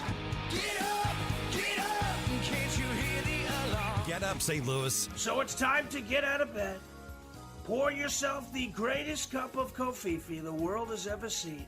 Rise up with one voice.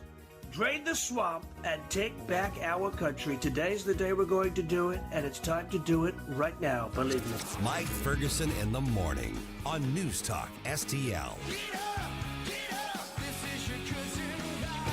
Okay, dust has settled in the St. Charles County executive race, and voters have decided Steve Ehlmann gets another term. That's right. I mean, I know there's a general election, but it's a very heavily Republican district, and so let's just pretty be safe real. assumption. And the county executive joins us right now. Steve, hey, Steve, congratulations on your win last night. I'm not going to lie, that was a bigger margin than what I thought that race would turn out to be. So what do you think ended up driving voters in the end there? Because this was a pretty contentious, pretty bruising race at times. I mean, those debates were pretty spicy. Well, we were counting on a large turnout, and I think the people did really turn out yesterday. And 2 years ago in the primary, in which Mr. Eigel beat Mike Keogh, there were 92,000 people that year, 2 years ago, who voted for Mike Keogh in November that did not even vote in the Republican primary. It was a low turnout, and with a low turnout, we might have had the same result. So one of the things that we really emphasized was just getting the people out there, making them realize that, as you just suggested in your introduction here, that the future of St. Charles County was going to be decided in August.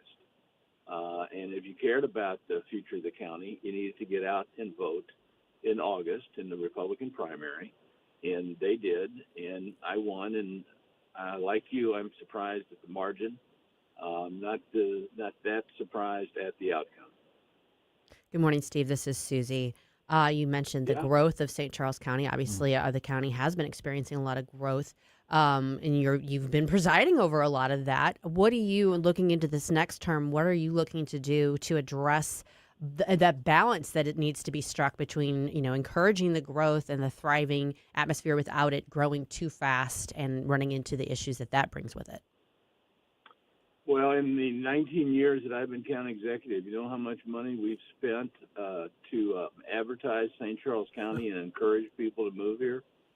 Zero. Yeah. And I kid all the time. Every time we have a new subdivision, we got a lot of people who are opposed to it. So, the market is going to decide, and I really feel strongly, that people should have a choice. And if they want to move to St. Charles County, there ought to be a place for them here. The challenge for planning and zoning is to decide what type of housing goes where. The fact of the matter is, every city in this county has total control of their zoning within their city. Of course, county government has control of the zoning in the unincorporated areas, and I can tell you that I think the council has been very, very conservative. There was all this discussion about apartments. Well, we in the last 19 years, the county approved one apartment complex in the entire time.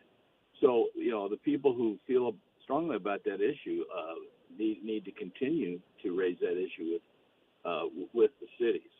What I'm most concerned about with the apartment situation is why are people? There's obviously a market, or the people wouldn't be building these apartments. And what I want to find out, and we have a moratorium right now, and I want to find out, are the people living in these apartments, are living there because they like the apartment lifestyle, and that's that may be the reason many of them are, or are they young people who are living in an apartment because they can't afford a starter home? And I'm very concerned about the fact that housing has become so expensive in St. Charles County, and I hope we don't have a whole lot of young families out there that would love to buy a home but just can't afford one. So we've got to, as we look at growth, we've got to look at all those various issues. We're visiting with St. Charles County Executive Steve Ehlmann, who just won the Republican primary, and I would say the prohibitive favorite meaning that the Democrats are kind of irrelevant in the general election here. So Steve's going to get reelected to another term here. So Steve, you've talked about retiring before this term, decided to go ahead and run. I'm going to go out on a limb here and say that this may be your last term. But when you look at what's ahead in this term, one, are you finishing those 4 years for this term? And then what do you think are the challenges that you want to look at for the future of St. Charles? Because you're talking about technological changes, you're talking about infrastructure changes, everything from data centers to improvement in transportation, all of these sorts of things. What should happen in the next 4 years to set St. Charles County up for success over the next generation or two? Well, first of all, I've been very fortunate. This is only the second primary that I've had, and the first one was in 1988. So let me tell you that the primaries have changed a lot during that time. It was, as you suggested, it was a very tough primary campaign. I guarantee you, I wouldn't have worked as hard as I worked for less than 4 years on the job. So, the good Lord willing, I will certainly be here for 4 more years. At the end of 4 years, I'll be 80 years old, and I think I'll probably be more than ready for retirement. But I see great things ahead. I see the county continuing to grow like it has. I again hope that we can get the region growing the way the county has, because we're gonna be in great shape here for at least another decade, maybe longer. But if we don't get the if we don't get the region growing, eventually everybody elsewhere in the region who wants to move to St. Charles will do that, and then we'll be no growth too. So I am really looking forward not just to continuing to work with our council, but to continue to work with the other leaders in the region to try and get the region maybe to adopt some of the practices we have out here in St. Charles, and see if we can't get the region's crime rate as low as ours. See if we can't get people cooperating the way we've been able to cooperate with our cities and with the highway department and others that are so important to the future of the county. So, we've doubled the size of the park system, and we've got to develop a lot of that land. Looking forward to doing that. I'm looking forward to expanding the courthouse into the old city hall. Really looking forward to getting completing all the renovations to the jail, especially the drug treatment center and the mental health center that we've established there, that we're going to staff and run with the money that we're going to receive every year from the opioid settlement. So we basically got a new jail, mainly with the federal money that we got during ARPA, and we're going to be able to run it with the money that we've gotten in the opioid settlement. So the good news is we didn't have to go and ask the people to approve a bond issue or a tax increase to do those things. So I want to keep the ship steady, full speed ahead.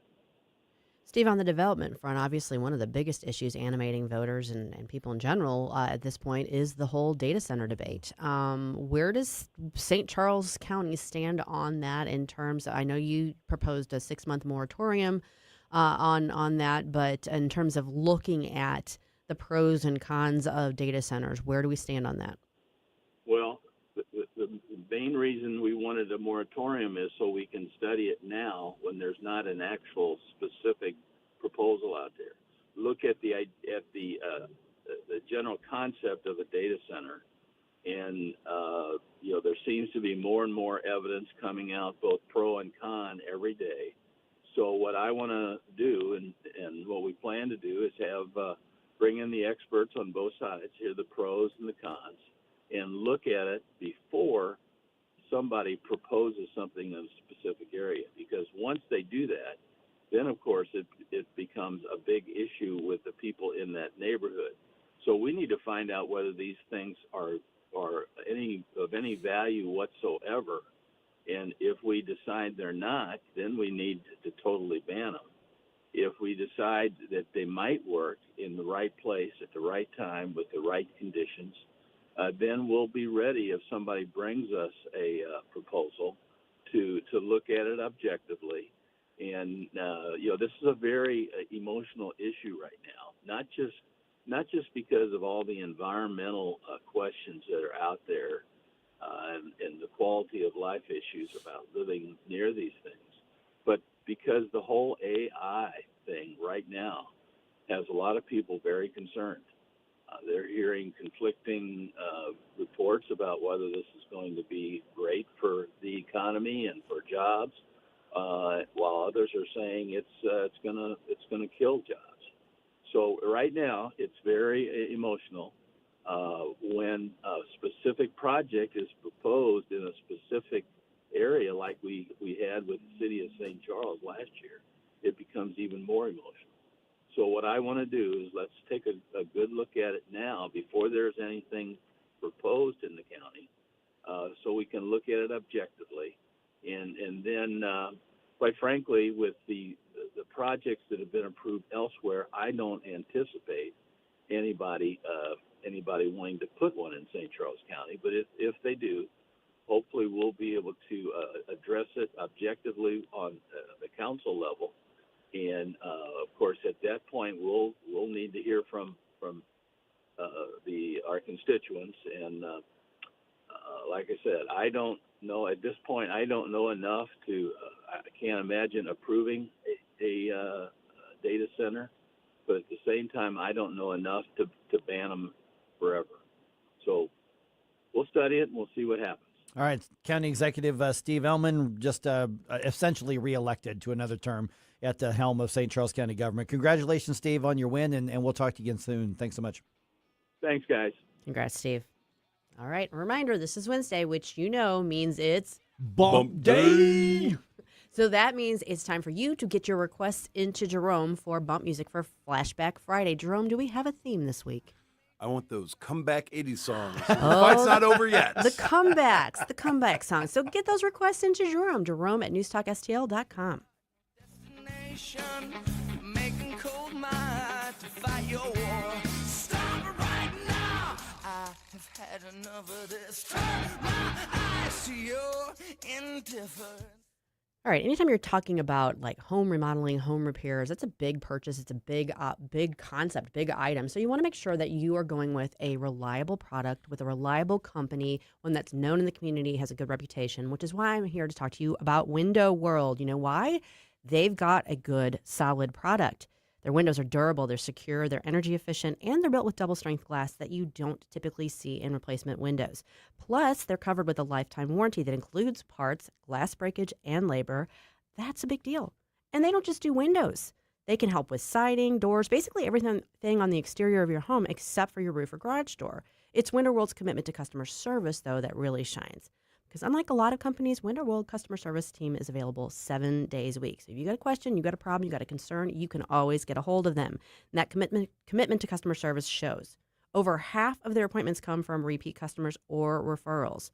Plus, they are big in the community. They've raised over $4 million over the years for charities like Action for Autism and St. Jude. They've helped improve the look and energy efficiency of more than 80,000 homes right here in St. Louis.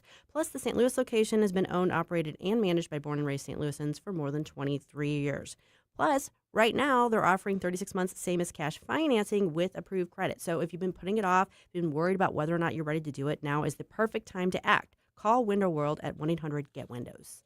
Colombo and Company. The voters in Missouri have spoken, and now it's time to unpack the results and discuss the impact those decisions will have on our future. We'll get into it Wednesday with Missouri political insider Rodney Boyd. Live and local weekdays at 2 on NewsTalk-STL. Colombo and Company. The voters in Missouri have spoken, and now it's time to unpack the results and discuss the impact those decisions will have on our future. We'll get into it Wednesday with Missouri political insider Rodney Boyd. Live and local weekdays at 2 on NewsTalk-STL. license number GL250000615. You're cooking dinner. The lights go out. You flip the breaker and forget about it. But what if it keeps tripping? Trips once, your breaker's doing its job. Keeps tripping? That's a warning. Bad wiring or something worse. Do people just keep flipping it? Most do until they can't anymore. Call Grasser. We'll stop the trip. Green is always Grasser at GrasserHomeservices.com. This is Mark Harder with RE/MAX Results, the #1 RE/MAX franchise in the region. As a licensed real estate broker with RE/MAX Results for over 20 years, I've seen the ups and downs of many real estate markets, including the one we're in right now. With the spring market in full swing, now is the time to leap into the buying or selling of your home. Someday is not a day. Today is the day to make your move. Call me at 314-852-8933 or email me at markhardersells@gmail.com. Hey, it's Chris Arps. Becky and I recently discovered a restaurant that's quickly become one of our go-to restaurants, Timothy's in Creve Coeur. Led by executive chef Will Mabry, Timothy serves contemporary American cuisine with a touch of Southern charm. Dishes like pastrami, smoked lamb, and shrimp and grits. My wife absolutely loved the lobster pot pie, and everything we've tried has been incredible. Amazing house-made desserts and over 500 wines to choose from. Enjoy dinner 7 nights a week, plus lunch, brunch, and private events. Timothy's in Creve Coeur at 12710 Olive Boulevard or online at timothysstl.com. If you have a phone, you have a radio. Download the all-new News Talk STL app. Love the all-new News Talk STL app. And listen anytime, anywhere.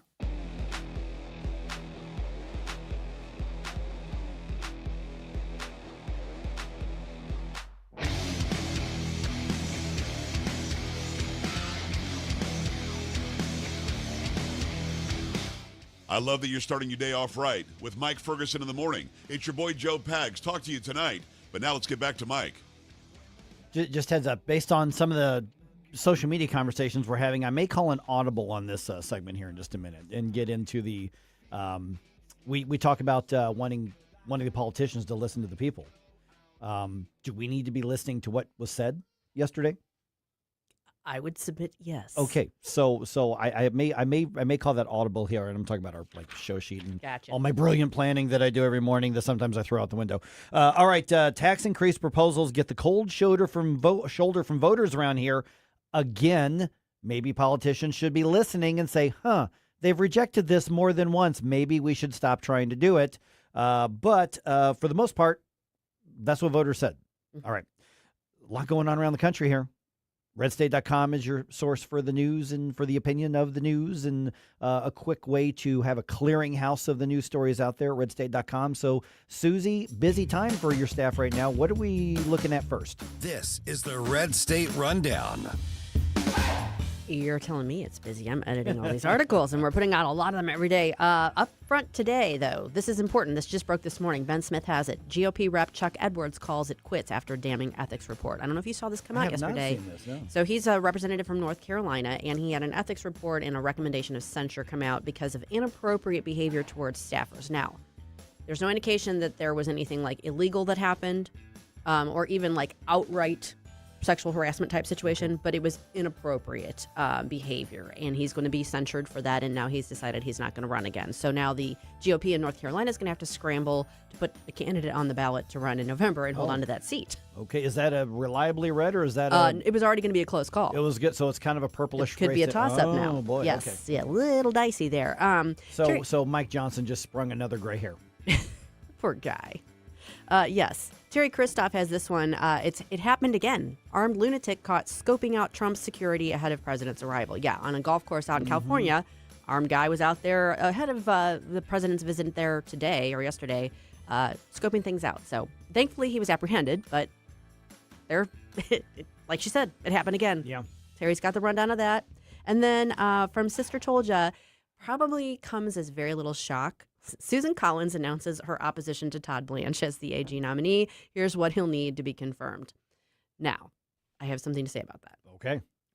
People that were like, oh my gosh, now, we just got him through committee and now she's going to throw a wrench in it all. Ain't no way Susan Collins was going to announce that no vote if he didn't already have the votes to confirm him. He will be confirmed sometime this week, probably on Saturday. That means probably Murkowski, Cassidy, those guys are all on board with him.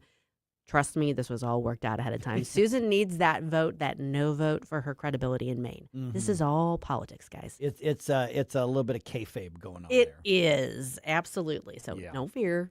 After this week, Todd Blanche will be officially nominated or confirmed as the AG. Okay, so 725. Real quick, I was kind of railing a little bit earlier on Prop U that St. Louis County put on the ballot, and and I had a good-natured jab back and forth with Mike Archer, and because I said, Mike, we're going to debate this. He's like, great, let's debate it, because he was for it and some others were for it, even though voters rejected it just 2 years ago or something like that.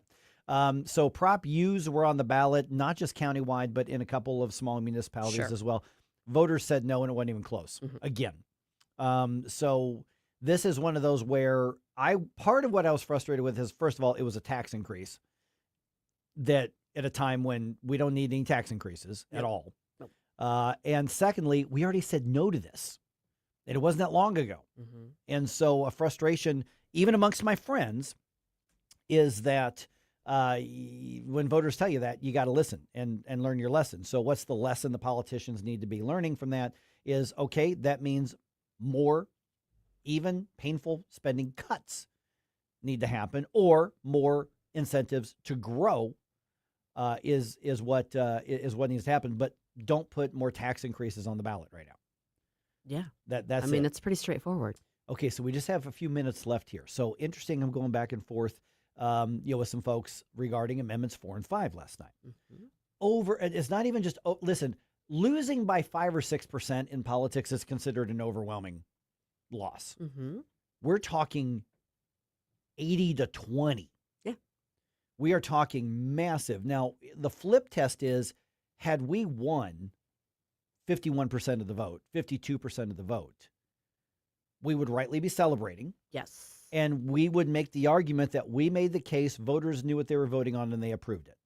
And they were with us. So when we lose, and we lose that big, I don't want to be a hypocrite or intellectually dishonest and say, well, we only lost by an 80 to 20 margin because they were tricked and nobody understood what they were voting on.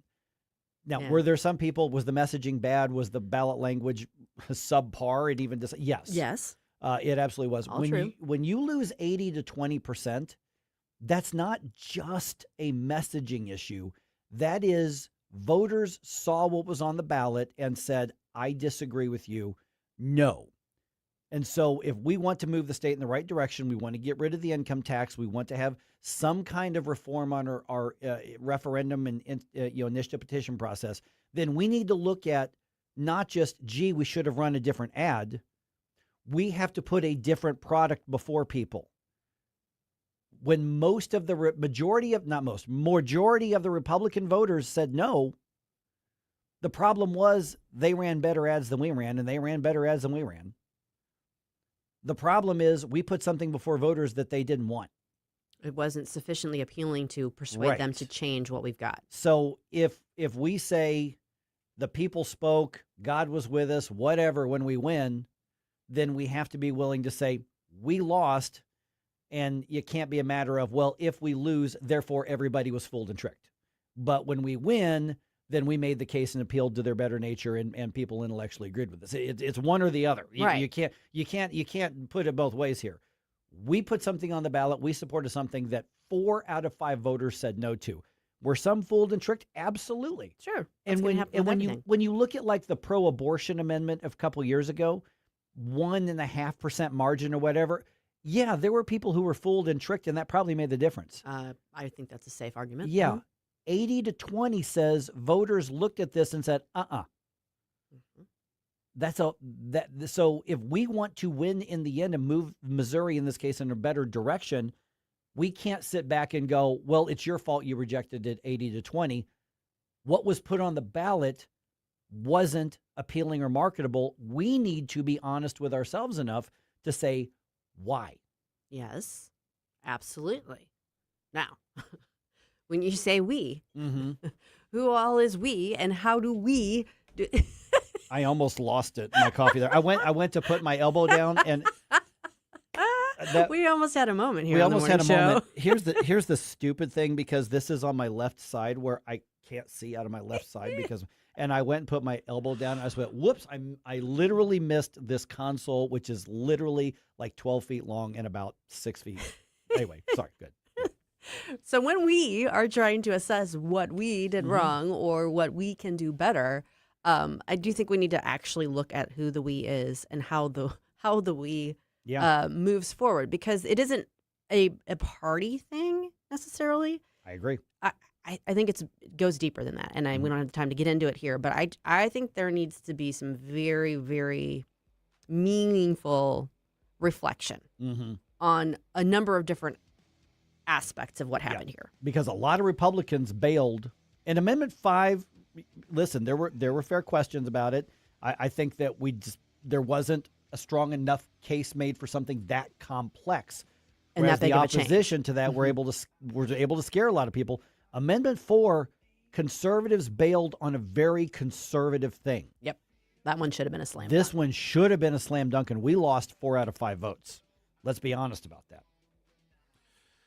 Yeah, Amendments 4 and 5 didn't just lose. They were crushed. That was including with some Republican voters. What does it say about the Show Me State? Our own Chris Arps joins us coming up here at 7:35 to dissect these results.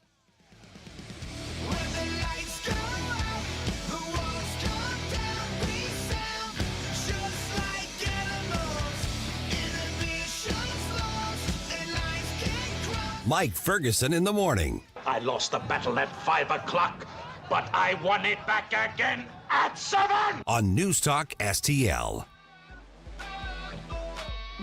From the Newstalk STL Weather Center. I'm meteorologist Shane Scotch with your first alert forecast. We're going to be tracking temperatures close to that 90-degree mark this afternoon. The main story, though, is going to be overnight showers and storms lasting through Thursday morning, looking at a flood watch from 10 p.m. tonight till 10 a.m. tomorrow morning, as we could see some areas with some isolated strong flooding and even some flash flooding across portions of the region. So temperatures tomorrow back towards mid-80s. Scattered showers and storms remain with us throughout the day. Into Friday, scattered chances once again highs towards mid-80s. Saturday morning, rain pushes out. The rest of the weekend going to be looking dry as temperatures climb. From the First Alert 4 Weather Center, I'm meteorologist James Gotch. Are you tired of hard chlorinated water drying your skin out, tasting bad, and ruining your fixtures? Jones Air and Water Treatment has a solution to this pollution. Our Hydratech H2O leaves you with great tasting soft water at all fixtures in your home with one unit. Call Jones Air and Water at 636-899-1040 or visit us on the web at joneswater.com. You can be a filter or buy a filter. Jones Air and Water, 636-899-1040 or joneswater.com on the web. Call us now. Larry Connor's Commentary, brought to you by Vincent's Jewelers, offering a wide selection of jewelry, including lab-grown diamonds, affordable earrings, bracelets, necklaces, and rings, up to 75% off their natural counterparts. Visit vincentsjewelers.com. This is Larry Connor's Commentary on News Talk STL. President Trump continues pushing the SAVE Act, trying to make sure our elections are valid, that we don't have illegals voting in federal elections. Blue states don't care if illegals vote in their local elections until some of those existing Democrats get wiped out by Democrat socialists. And when that happens, and it already has in some cases, those Democrats have only themselves to blame. Yet they continue to insist you cannot mandate voters have to have an ID to vote. That's just not fair. So with that in mind, looky what's happening in New York City. Mondami opened up grocery stores run by the city, supposedly offering prices at least 30% below standard cost, obviously hurting mom and pop operations. But now here comes the good part. Are you listening? Are you listening?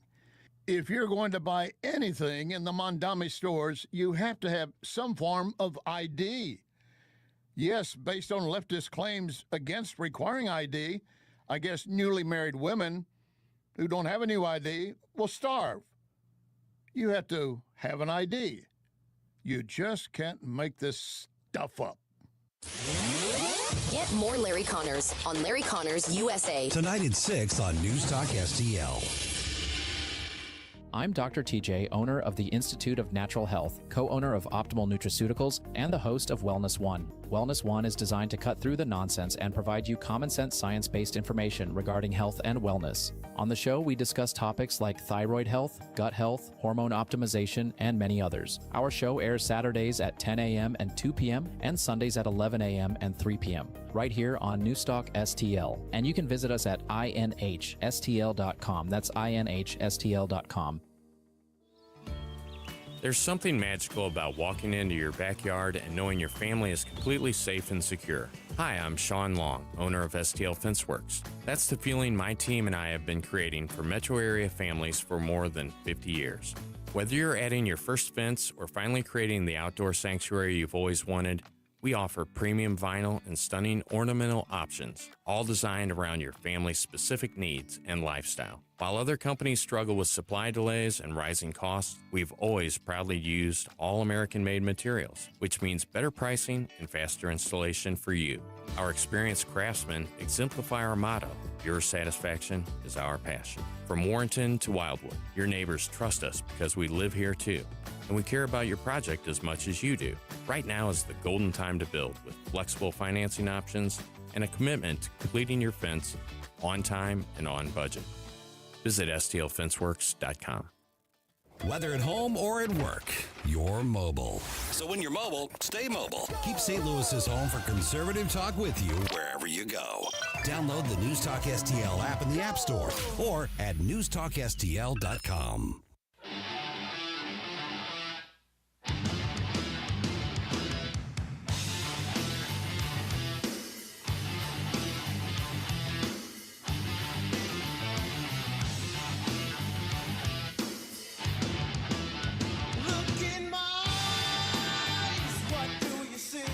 Let's get back to all this madcap mayhem with Mike Ferguson in the morning. But don't forget, stick around for Jones and Arps every Monday through Friday, 4 to 6 p.m. Okay, as though I haven't stirred the pot enough today, how about this question? Is Missouri just not as conservative as a lot of us want to think it is? I have an answer. If we're going to rip the Band-Aid off and look at these results of some of these elections, but then again, you look at the people who were elected and very conservative for the most part around the area. People aren't the same thing as That's policy. right. Exactly. All right. We've got our own Chris Arps with us here. Chris, let's start with, the ongoing conversation that everybody's looking at. It wasn't just so much that Proposition 5 lost, because you and I talked, honestly, behind the scenes, a couple months ago saying, I don't think this is going to pass. Amendment 4, I was hoping we had a chance for a miracle on that. Clearly, voters, 4 out of 5, including the majority of Republicans, didn't just say no, they said hell no to these. So what are the immediate lessons that should be learned? What are the assessments that we should take from Props 5 and Props 4 and Prop 4 of those, not just defeats, not just landslides, we're talking Titanic type of loss? Look, I think Missourians are generally conservative. I just think Amendment 4 and 5 failed the KISS principle, and that is keep it simple, stupid. I found it very, very hard to try to explain to someone in a minute or less what Amendment 5 and what Amendment 4 did. Look, the left and the right now, they both distrust their politicians. And Amendment 5 was basically asking people to do a Nancy Pelosi and to pass the bill first and tell us what's in it after, later. When you have that type of situation where there's not a lot of details, that leaves the opponents of a huge vacuum to put in their own details, whether they're the truth or their lies. And I think that was the downfall of Amendment 4 and 5. They were just hard to explain, and you couldn't do it in a short time frame. And those measures were also vastly outspent, probably 2-3 to 1. And I think that's just a bad environment to try to get something passed, especially in this political climate when people distrust government and politicians. Chris, you just emphasize this. People distrust the people that they're electing. They elect them, and then they don't trust them as far as they can throw them. This is something that was very, very evident to me looking at the results of last night. Don't confuse who people send to represent them with how they feel on specific issues, because they are not one and the same. Well, I think people rejected this this measure, Amendment 5, because it just wasn't very well written and it didn't give a lot of details. I think people generally like their politicians. I mean, you look at the people in the legislature that voted for this, overwhelming majority of them kept their seats. You look at our local congressional delegation, Bob Onder and Wagner. They did very well in their elections. I think part of that was because they had weak opponents that didn't have much money and organization. And I think that the Amendment 5 didn't hurt the congressional delegation because, one, they didn't help craft this bill. I mean, they supported it, and all of that, but they didn't help craft it. And I think the voters didn't help hold them, responsible for that. You know the voice. That's Chris Arps from the afternoon show. Well, there's going to be a lot more analysis throughout the day here, including with Chris Arps and Tim Jones. Okay, so then the reason I thought Amendment 4 was the most important thing on the ballot, obviously, we talk about the margin of error here. Yeah. Does that put the push for Amendment 3 way far back? I mean, I would liken it to, we're not starting at 1st and 10 for this part of the game. We're starting at about 1st and 25 or 1st and 30. Does the mood and what the voters are showing us from last night, should that make us more worried about Amendment 3 in November, or are we talking about completely separate things? No, I think especially conservative voters should be worried about Amendment 3. Look, liberals are very good at convincing people that once you have a right, it shouldn't be taken away. And right now, abortion on demand is a right. It's in the Missouri Constitution. And they will have a very effective argument, especially towards pro-life, pro-choice women, that this is your body, your choice, and someone's trying to take a constitutional right away from you. Now, as conservatives, of course, we disagree with that, but I think it's very hard to be able to convince people to take away a so-called right that's now enshrined in the state constitution. So I think it has an uphill battle. I hope that it wins. I'll be voting for it, of course, but it has an uphill battle. Chris, one of the bright spots from yesterday's outcome was the fact that Cori Bush got told a resounding no by the voters of the 1st Congressional District here in Missouri. Of course, Democratic Socialist candidates are seeing a lot of success across the country.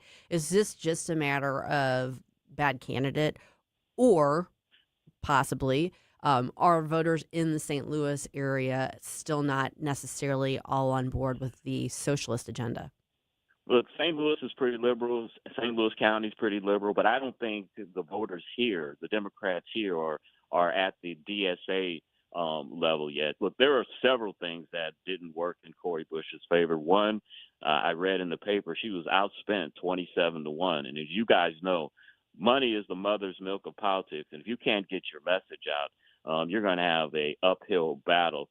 I said this during the course of during the campaign. I think Cori Bush was making a huge mistake. Instead of trying to expand her base and reach out to the progressive white liberals, she seemed to focus most of her campaign in North County and in North City. And one of the areas where she could have gained a lot of progressive DSA votes were here where I live in University City. But unfortunately for her, University City has a huge Jewish population. So any type of gain she would have made here would have been probably counteracted by the Jewish people that live in this population. I think also she made a huge mistake focusing too much on AIPAC and Israel. If people are concerned about affordability, not AIPAC, I think she made the race way too personal with Wesley Bell, and I think that just turned off a lot of voters. I think the fact that she turned her PAC for tornado victims into a slush fund for her and her husband to pay themselves, I think that hurt her. And I think just ultimately, and I think we all can agree on this, Cori Bush is just not a very likable person. No. She is not. Yeah. Yeah, I couldn't imagine. I'm trying to picture her going into University City where there is a high Jewish population basically saying, elect me from the Hamas caucus, and exactly. being, please, it's time for a bigot like me to come in and hate people like you, vote for me. When you talk about her getting outspent 25 or 27-1, part of that reason, and she can blame the Jews for that, which is essentially what she's been doing. But you've also got, I think, a situation where former donors and former supporters went, yeah, I'm not investing. This is a losing bet. And she wasn't raising the money she used to because I think some people got hold of the grift and other people were like, you're not it anymore. Mike, and I tell you another telltale sign. You know, the DSA is having a pretty good year in these blue states. Where was AOC in this race? Where was Bernie Sanders? Where were the other high-profile DSA members? Why didn't they come to St. Louis and campaign for her? They endorsed her, but if they really felt that she had a chance to win, they would have been here on the ground campaigning for her, and we didn't see that. That's a very good point, Chris. So obviously, I've been saying this all morning. It's time for the right. It's time for conservatives and Republicans to do some heavy-duty reflecting on the issues, and maybe regroup and rethink things. What do you suggest going forward for those on the right who do want to see reform of our income tax situation, who do want to see initiative petition reform? I think with state income tax, you just got to tell people what you're going to cut. I mean, you can't say we want to eliminate the state income tax and then say we're going to raise sales taxes and not tell people which taxes they are. You know, voters are adults. They're going to reject your plan on the merits if it's good or bad. You put a plan out here. Here's what we plan to do, and see what the voters think of it. It's this bait and switch in a sense of vote for something and then we'll tell you what it is later. That was never going to fly. Just be truthful with the voters of what your plan is. I think Missouri voters are still conservative. I think Missouri voters, and you heard this on social media when they talked about this plan. Look, in principle, I support eliminating the state income tax. Most voters, and that was apparent last night, just said this is not the plan to do it.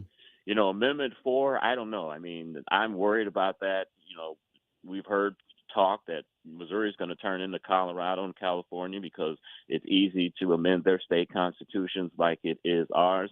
I don't know what the plan is with that. I mean, look, the opponents of Amendment 4 made an argument that you're taking away one man, one vote, and you're taking away our constitutional rights. That was very effective. I tried to make the argument that, look, it's very hard to amend the U.S. Constitution. Why is it super easy to amend the Missouri Constitution? It should be the same. But unfortunately, that argument just didn't fly, and people just felt that, you know, it should be one man, one vote. That was the mantra that you heard continually during this campaign. Yeah, and that was one of the most dishonest aspects of the Anti-4 campaign. But it was effective. It did work, you know, without question. Yeah. So my guess is that after that kind of defeat, Republicans are going to say, hey, you wanted IP reform. You got mad at us for years for not putting something on the ballot. We put it on the ballot. You defeated it. We're moving on. I don't think you're going to see them come back to this. It's kind of like right to work. I have a feeling this is dead in the water for probably a generation. Yeah, most definitely. We're going to see Missouri's Constitution have an evolution that's going to worry us in the future when we see some of the things that these out-of-state and out-of-country billionaires are going to want to put in our Constitution. Yeah. Missouri voters rejected Amendment 4 by a big margin. Missouri's Constitution remains for sale, essentially. All right, Chris Arps will be listening. No Ehlmann? What's that? No St. Charles County? We talked to Steve a little bit ago. Oh, okay. No, about with me. I'm just kidding. Oh. Go ahead. I know you got time constraints. I was like, let's get into that, but never mind. Oh, sorry. Yep. Thanks, Chris. All right, we'll talk to you. Thanks, Chris. All right, my friend. Have a great show, guys. All right, we want to let you know about another big event coming up, the annual St. Louis County Lincoln Reagan Day Dinner. We want you to join News Talk STL on Saturday, September 19th at River City Casino for the annual St. Louis County Lincoln Reagan Day Dinner. Keynote speaker is Newsmax personality Rob Carson, who Mike knows well. Known him for years. It's a full night of fun and information with state and local officials, candidates, and conservative thought leaders. Dinner in the program is just $75. So just email Renee Artman at hotmail.com or call 314-398-6667.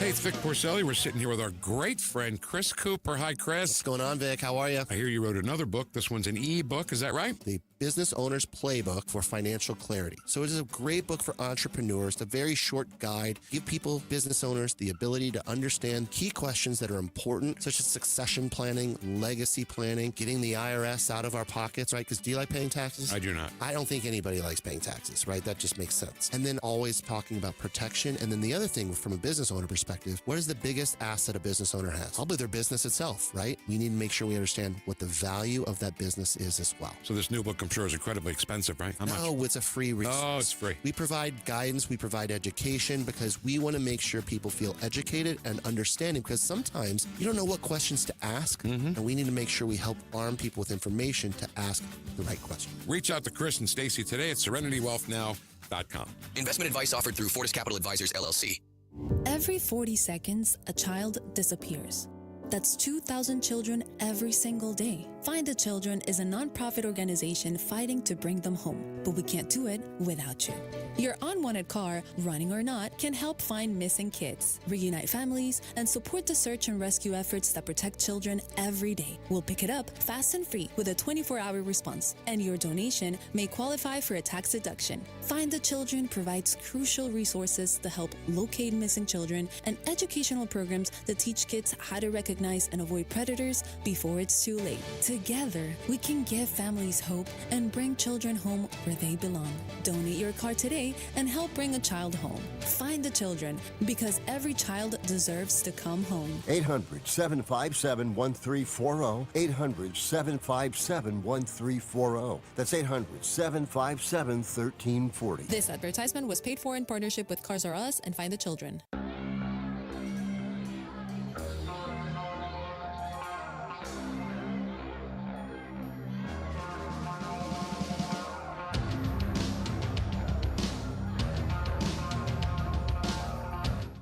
Hi, it's Randy Tobler here.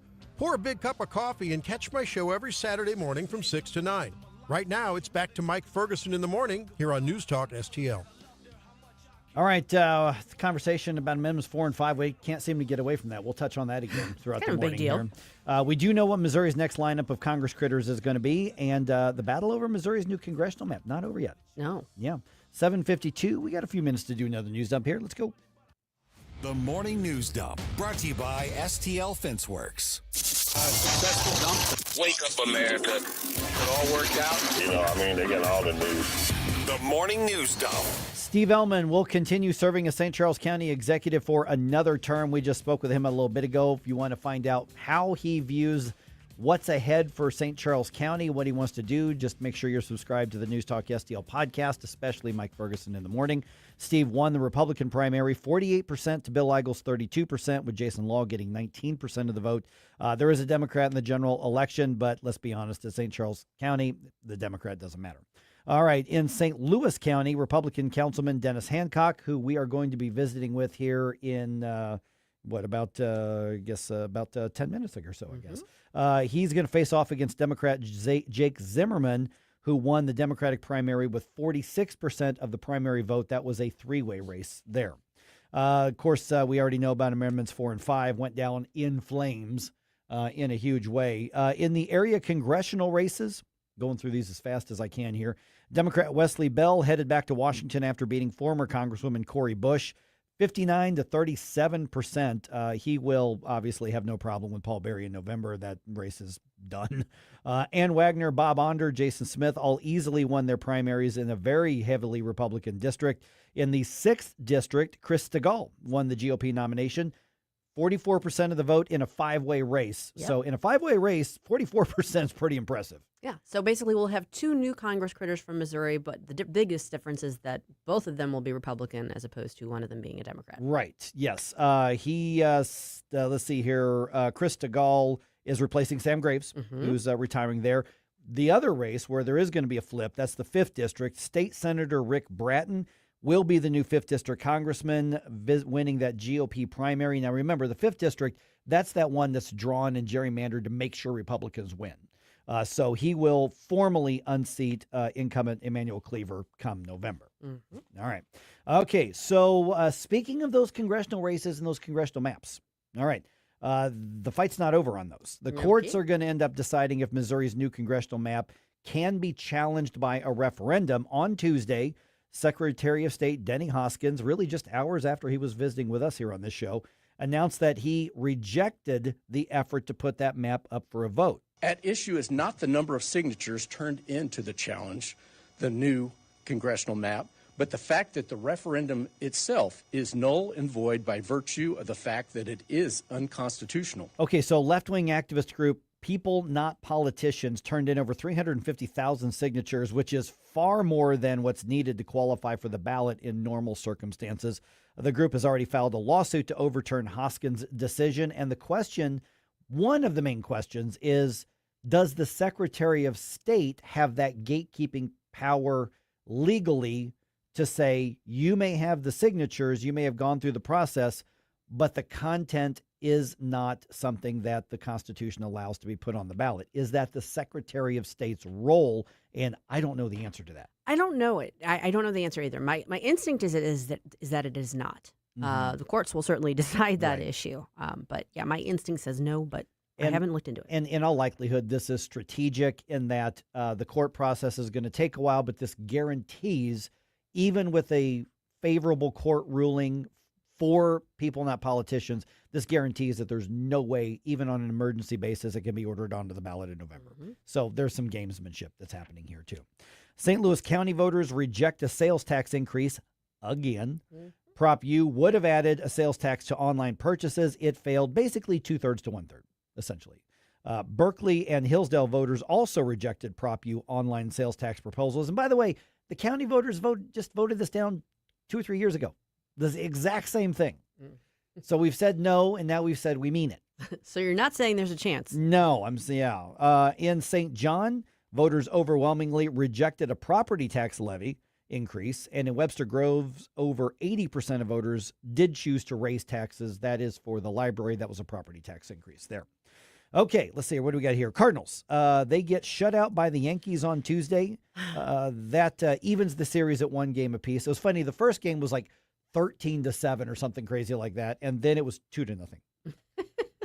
So they should balance out. They should average out their runs a little bit. Final score in New York last night, like I said, 2-0. Final game of that series is tonight at 6:05. Andre Palante going to be on the mound for the Redbirds. He's got 11 wins already on the season. Good for him. He's by far and away the Cardinals' most successful pitcher so far this year. So he's going for a win. I'm pretty sure it's win number 12. And that was on, Cardinals TV subscription service. You want to find it there. That's where it is. Cardinals still not contending for first place. I'll just put it that way because that's the nicest way to say it.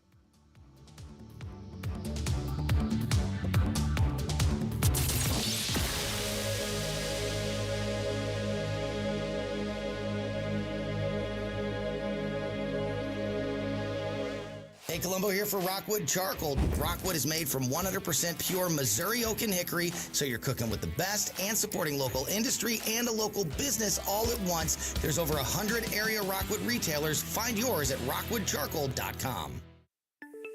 The Herzog Tomorrow Foundation provides private school tuition scholarships through Missouri's new Most Scholars program to cover the cost of accessible, high-quality schooling.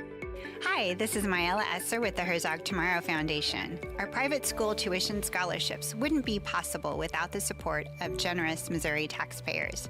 If you're a Missouri taxpayer interested in redirecting your tax dollars and sending them to Missouri students in need of a better education, please contact me at herzogmostscholars.org. Better education for students creates a better tomorrow for all. Learn how you can help provide a better education for Missouri students at herzogmostscholars.org. That's herzogmostscholars.org. Also, sign up for The Lion, an initiative of the Herzog Foundation that carries articles covering a wide range of issues facing American families and culture. herzogfoundation.com. That's herzogfoundation.com. Dude, this house is perfect. Crumbs everywhere, sticky counters. I've already texted the colonies. Sweet, I'll bring my 500 cousins. This'll be the biggest ant rager of the summer. Let's party! Wait, what's that sound? Oh, no, it's those trucks with the green wheels. Party's over, man. Party's over. This is Derek, the owner of All Solutions Pest Control. We'd love to help you out. Give us a call today for a free estimate at 636-486-7888. If a pest-free home is your goal, call All Solutions Pest Control. News, analysis, opinion. We attacked Carg Island last night. There's not a thing they can do about it. They'll agree on everything, and then they'll go have a news conference and say we never even talked about it. They're cuckoo. 101.9 and 94.1 News Talk STL. KLGY HD3 Clayton, K270BW Bellefonte, KNBS Bowling Green. This is News Talk STL at 101.9, 94.1, and always streaming at NewsTalkSTL.com. Breaking news this hour from Town Hall. I'm Rich Thomason.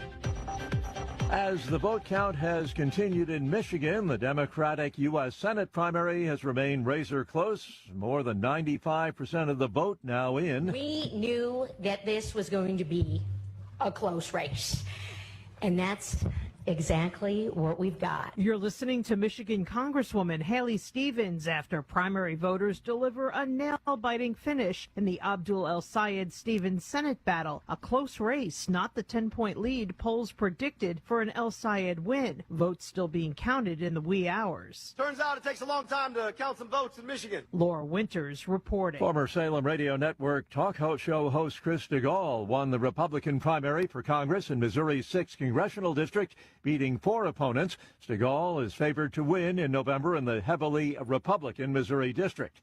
President Trump suggesting that you stick a fork in the Democratic Party with leftist radicals in the driver's seat. He says it's done. I think they should have a new party, the Communists of America, and it will do well. It'll get about 10% of the vote. Mr. Trump also talking about the Iran standoff, says he expects a deal on the Strait of Hormuz to be reached either later today or tomorrow. The president says the Iranians know he was serious about striking a crushing blow in the absence of more talks and ultimately an agreement. They saw it happening. They saw all the goods being loaded. They saw everything. They knew exactly what was happening. And I think it'd be very smart to make a deal. We'll see what happens. GOP Senator Susan Collins says she's a no vote on Attorney General nominee Todd Blanche, jeopardizing his confirmation in the Senate. On Wall Street this morning, stock futures positive. The Dow futures are up 221 points. More on these stories at townhall.com. If you owe the IRS back taxes, there's great news. Current tax relief initiatives from the IRS are helping struggling taxpayers resolve their tax problems and potentially reduce taxes owed by up to 99%. If you owe the IRS $5,000 or more and even facing wage garnishment, liens, levies, audits, or letters from the IRS, take advantage of these relief options by calling Priority Tax Relief at 800-709-3075. Our tax resolution experts will let you know what you qualify for and how much you can save. With an A+ rating with the Better Business Bureau and hundreds of 5-star reviews, we take pride in helping Americans resolve their tax problems. We may be able to put a stop to collections and reduce or eliminate what you owe the IRS. Get tax relief today by calling Priority Tax Relief. You may qualify for huge savings, so don't wait. Call 800-709-3075. 800-709-3075. 800-709-3075. From the News Talk STL Weather Center. I'm meteorologist Shane Scotch with your first alert forecast. We're going to be tracking temperatures close to that 90-degree mark this afternoon. The main story, though, is going to be overnight showers and storms lasting through Thursday morning, looking at a flood watch from 10 p.m. tonight till 10 a.m. tomorrow morning, as we could see some areas with some isolated strong flooding and even some flash flooding across portions of the region. So temperatures tomorrow back towards mid-80s. Scattered showers and storms remain with us throughout the day. Into Friday, scattered chances once again highs towards mid-80s. Saturday morning, rain pushes out. The rest of the weekend going to be looking dry as temperatures climb. From the First Alert 4 Weather Center, I'm meteorologist James Gotch. This hour of News Talk STL is brought to you by Stifel, serving investors for over 130 years. Contact your Stifel financial advisor at stifel.com. That's STIFEL.com. Tim Jones here for Comprehensive Chiropractic in Eureka, the premier chiropractic and sports performance facility in the region. They've helped me recover from day-to-day aches and pains for years. And here's something special, personal training programs. Whether you're an athlete committed to increasing performance, recovering from an injury, or just want to get healthier and lose weight, their personal training programs will help you reach your goals and stay there. Comprehensive Chiropractic in Eureka, online at cchiropractic.com. That's cchiropractic.com. Tired of big corporate repair shops? Jam & J Auto and Tire is family owned and St. Louis proud. 16 years of honest answers, even when it's not what you want to hear. Digital inspections sent straight to your phone, videos and photos of exactly what we found. No guesswork, no pressure, just a trained service advisor helping you make the right call. Contactless drop-off, loyalty rewards, fleets welcome. All backed by a 2-year, 24,000-mile warranty. Jam & J Auto and Tire on Page and Overland. Honest repairs, real people. Book today. jamandjauto.com. The Vic Porcelli Show. Well, we'll see how the results from the election felt to Crazy Joe Brazel. We'll talk to him Wednesday at 10:41. Weekday mornings at 9 on News Talk STL. Mike Ferguson. Are you being intentionally dense? Huh? Susie Moore. Have you ever been mistaken for a man? No. Have you? Get up, St. Louis. We're a different kind of clown show. Mike Ferguson in the morning on News Talk STL. All right, it is Dennis Hancock versus Jake Zimmerman for leadership of St. Louis County. Ooh. That's what it's coming down to. We're now joined by Dennis Hancock, the GOP nominee now officially. I thought about sending you a text yesterday, Dennis, when I was voting. Obviously, once you filed to run, all the other Republicans who were thinking about it went, you know what, Dennis has got this. We're just gonna get on board early on. I thought about doing the thing where I sent you a picture saying, you know what, after long hard thought, Dennis, I decided to give you my vote. But congratulations on being the nominee, which obviously we knew was procedural. Now you're up against Jake Zimmerman here. So one thing that you and Jake Zimmerman have in common is that you're not Sam Page, and so either way, things are going to get better. So it's going to come down to now whose vision for leadership in the county is going to be better for the next several years on this. So we'll get into those differences here in a minute, but talk about what you think the tone of this campaign is going to be, because since Sam Page and his corruption are not going to be involved with this, this is going to be a difference in leadership styles, and it's going to be a difference in the issues and what the priorities are going to be. Hey, Mike, thanks for having me on this morning. I appreciate it. I appreciate your vote yesterday. I think what this is going to come down to is just compare and contrast. I think that the voters have a clear choice. You have somebody in the county assessor who's been in office for 16 years. He's been there while all of the stuff with the Stenger administration and the Page administration was going on, but he didn't say anything. He just kind of watched and let it happen. As most people who have been observing county government for the last 4 years have seen, I'm not shy about calling a spade. And, if I see something that needs to be called out, I'm happy to do it. And so I think that, I have a record to run on. He has a record to run on. So hopefully that's what it comes down to. Okay, so let's look at let's just say the next 4 years. What with this term that's coming into be after the general election right here, St. Louis County has literally lost population. Now, I think that a lot of that was Sam Page and Faisal Khan's sort of tyranny, running businesses and shutting down schools and that sort of thing. So the county itself has lost population, which means a loss of things like tax bases, which means loss of economic activity to St. Charles and even to Jefferson County. So how do you stop the bleeding to start with? How do you make St. Louis County more appealing to businesses, more appealing to homeowners, to young families, to whoever it is that you want to attract here, to obviously have all of those residual effects when you attract population and businesses? That's a great question, Mike. And I think that what I'm going to be focused on, and my number one priority, is going to be jobs and bringing jobs back to St. Louis County. Because if jobs come back to St. Louis County, then the people will follow those. I think that we have an opportunity. We have to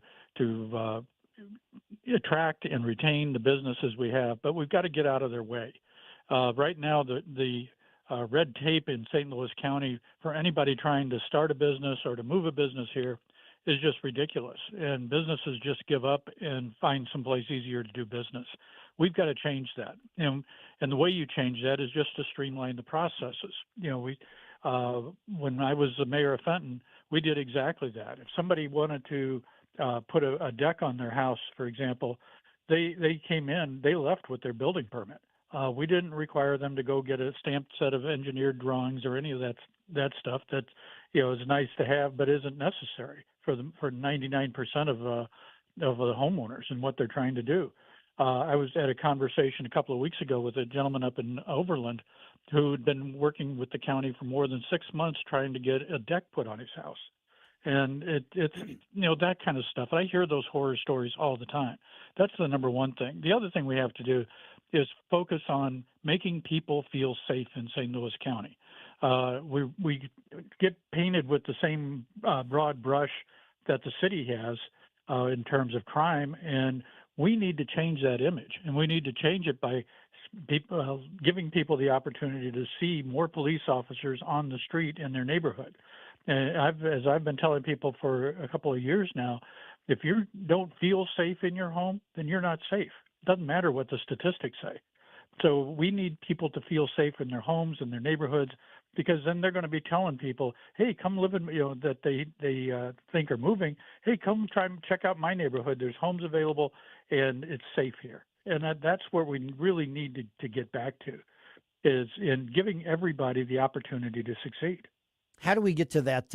Not just the actual safety that the statistics can reflect, but to make sure that people are feeling safe and legitimately, rightfully feeling safe. What needs to improve? Because obviously St. Louis County's got pockets of big problems, particularly North County, but it's better than what we see in the city itself. So how do we go from where we are right now to a safer overall county? Well, I think what we do is we let the professionals who are in the business of law enforcement do their jobs. We need to give them the funding that they need. We need to give them the resources that they need, and we need to support them in their efforts. What I hear frequently from police officers is the Page administration just has not supported them whatsoever. It's been a struggle from day one with the Page administration. So we need to bring a different perspective, a different attitude. I'm proud to say that when I was the mayor of Fenton and we contracted with St. Louis County for police services, one of the first people I met was Tim Fitch, who went on to later become the police chief and is now the treasurer for my campaign. So these are guys who just want to come to work and do their jobs and go home at the end of the day, just like everybody else does. But we need to give them the support they need to make that happen. We're visiting with Dennis Hancock, St. Louis County Councilman, now formally GOP nominee for county executive. Let's talk money. Dennis, voters, and I was one of them who voted no on the sales tax increase on the Prop U. Hopefully that goes away for a while. But that also means that the pressure on the county to cut spending even more is just there. So the next leader, be it you, be it Jake, be it the county council, you still have a lot of really, really hard decisions to make from a budgetary perspective. How do you prioritize and stop the bleeding on the deficit spending that's been going on? Well, what I would do, Mike, is do what I did when Chrysler left the city of Fenton. That represented about 15% of our annual revenues. So what we did was we sat down and said, okay, what are we spending money on? What do we have to spend money on? And what are nice things to have? And we found that the list of things that were nice to have but weren't required was pretty extensive. And we were able to reduce some of those nice to have services without touching the core services that we were supposed to provide.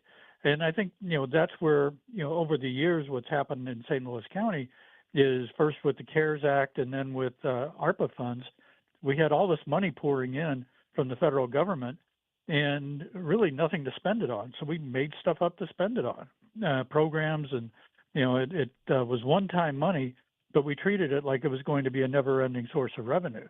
And so now we have a bunch of programs out there that are taking millions of dollars every year that probably don't have to be there. And as we get through this budget cycle, I suspect we will be identifying those and making some pretty serious reductions in some of those, if not elimination of some of them. Yeah, but that's where we have to be. Yeah, I'm not going to ask you to commit to the cutting this, that, or the other, but what are some examples of things that the county needs to be looking at as nice to have as opposed to must have? I mean, what are some of the types of things or specific things that the council and the next executive really should reconsider when you're talking about tens of millions of dollars of deficit spending?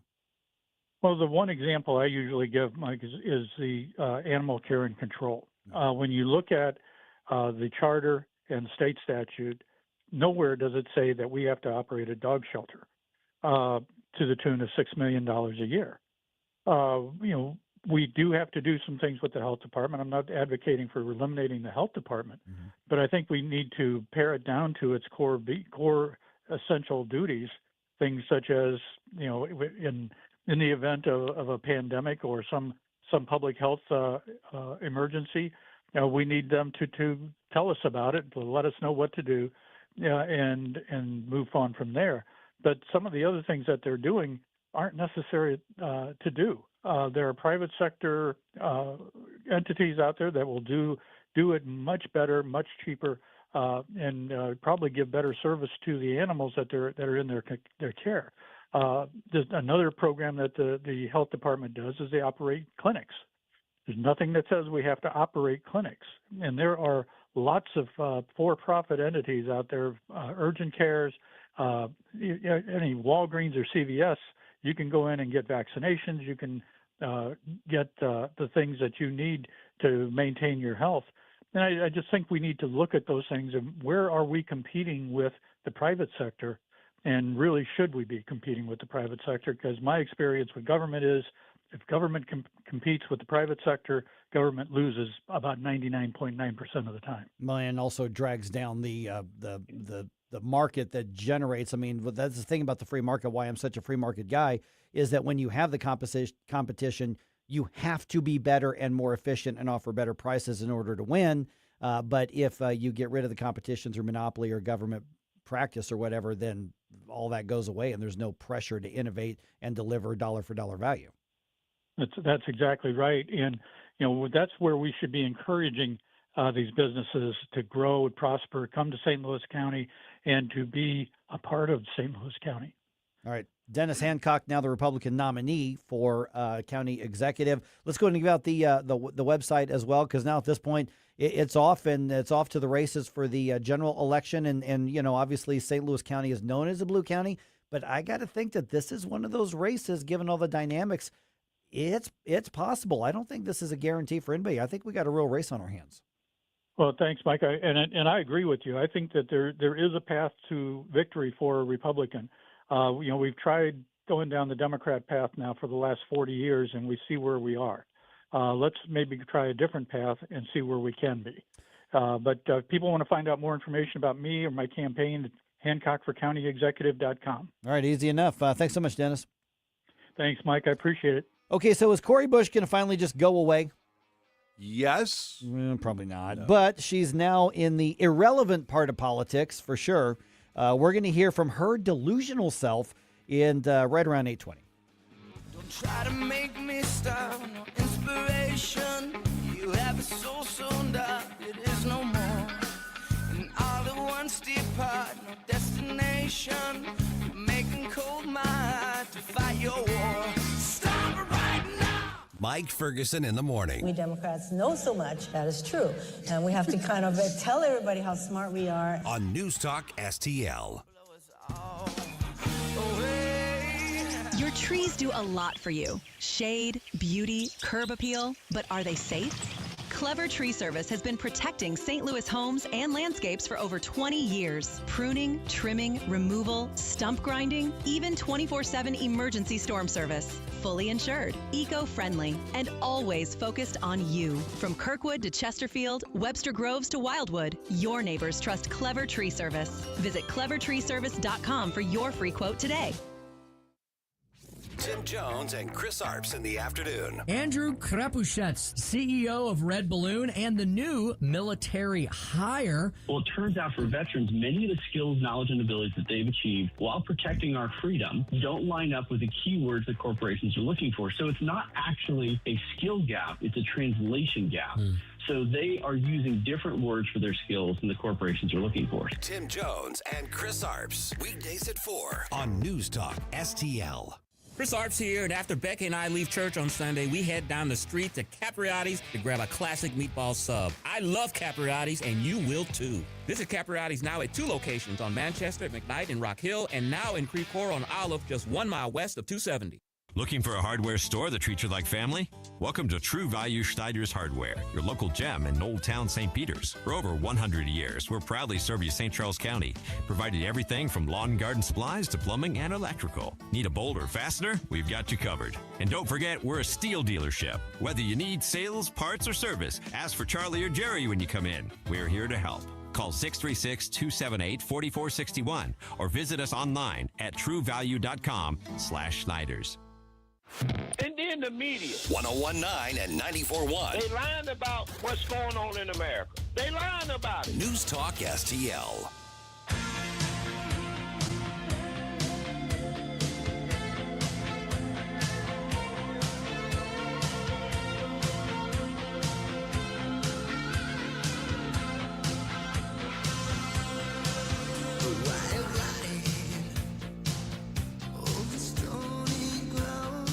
The Mike Ferguson Show is one of my favorite programs.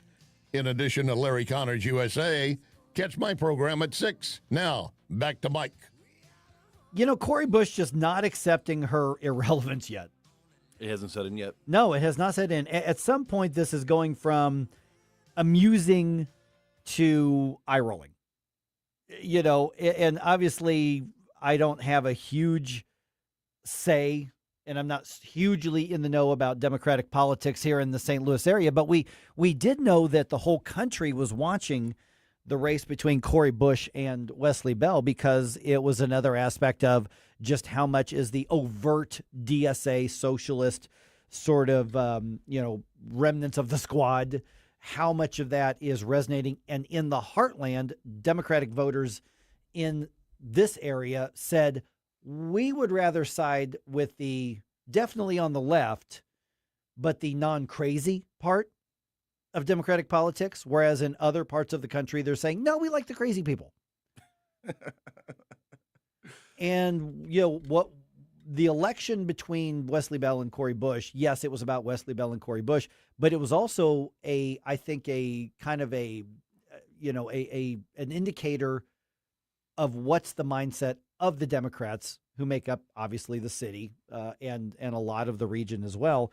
And I'm going to give you a little secret here, and I've said it before on the air. Republicans around the country wanted Cori Bush to win. She's one of the best fundraiser and scare tactics that Republicans could use all over the country in campaign ads to go, here's why you have to vote for this Republican here in this part of the country, because otherwise, look at who the Democrats will put in. They'll put Cori Bush saying something completely insane. It would have been such good content. Oh, she provided so much content for years. So here's a kind of the comparison between the watch parties last night. Here's Congressman Wesley Bell basically thanking his supporters. Very normal political watch party, which, other than Cori Bush and her most hardcore supporters, we all knew that she was going to lose.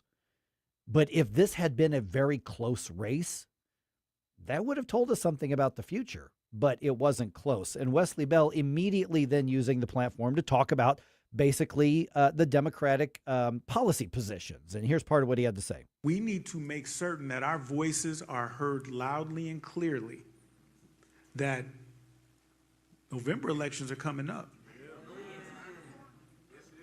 And Americans want to see these health care costs addressed and more access to health care. Okay, so then basically Wesley Bell ran to the mainstream. Affordability, cost of living, et cetera, et cetera. Well, that's what you're supposed to do strategically. Yeah. I mean, that's what you do. Cori Bush, instead of recognizing that her community voted against her 2-1, because she was basically a 2/3 versus 1/3 split. So her people, her community, as she always wants to put it, said no to her in a big, massive way. They said, we're done with you. Mm-hmm. But she still was, stomping around and basically saying, don't you know who I am? I'm the leader, and here's part of what she had to say. And there's a lot of kind of yelling and stuff in the background. So I think it's clear enough that we can get through this. But here's part of her not accepting that she doesn't have a say anymore. You were bamboozled and you were deceived by those ads. So if somebody has to smear someone else with $5 million worth of lies, then that means that they have no story. They have no vision. They have no value for you. Never have. Never have. And so again, you call him to the carpet. Call his office. Go to his office. This is your representative. Yeah, hey. His office belongs to you. Remember that. So go to the office and go see about him. We ain't violent. No, because that ain't who we are. We're peacemakers. That's why we stand for Palestine. That's why we stand against anti-Semitism. That's why we stand up for Congo. And we stand up for Cuba. And we stand up for Detroit and Mississippi. And that's why. Because we are the peacemakers. But in order to be real peacemakers, we got to be willing to have some courage to go out and use it. So we got to go use it. Make him work for St. Louis. Yeah. Oh, God. There was a lot going on there. A whole lot was said, but I don't think very much was said at the same time. No, there were a lot of words, but not a lot said there. It's like we're going to go from point A to point B, but we're going to do points C through Z before we get to B. If they never, So here, so we stand for Palestine, the Congo, Mississippi, Detroit, some other places. Because we are St. Louis. But make him work for St. Louis. Well, maybe if you worked a little harder for St. Louis. Oh my goodness. Oh my goodness. And I understand that there are times to break traditions, that doing things the way they've always been done is not a good enough reason to keep doing things. Typically when you lose, especially you lose handily, the classy thing to do is, it didn't go our way tonight, unite as a party and that sort of thing. That's not what she was doing. No. And there's even nothing wrong at all with saying, hey, that's still your representative, hold them accountable. Sure, absolutely. But this wasn't just a rejection of Cori Bush. She's essentially persona non grata at this point. She understands that she's the socialist representative by brand. And I mean that by brand. She put out a social media graphic with her and then basically saying, here's who thinks you should vote for Cori Bush. And it was every ultra super left wing, including many with communist in the name and, Islamic, pro-Islamic organization. I mean, all of these reasons that normal, even left of center people would look at that and go, ooh, that's why I should not vote for you. Mm-hmm. And so she's in that bubble, and we all tend to get in our own bubbles to some degree and think that we're bigger deals than we actually are. But she's in that bubble to the point where she still thinks that she's a thought leader. Well, you have to have coherent thoughts to be a thought leader.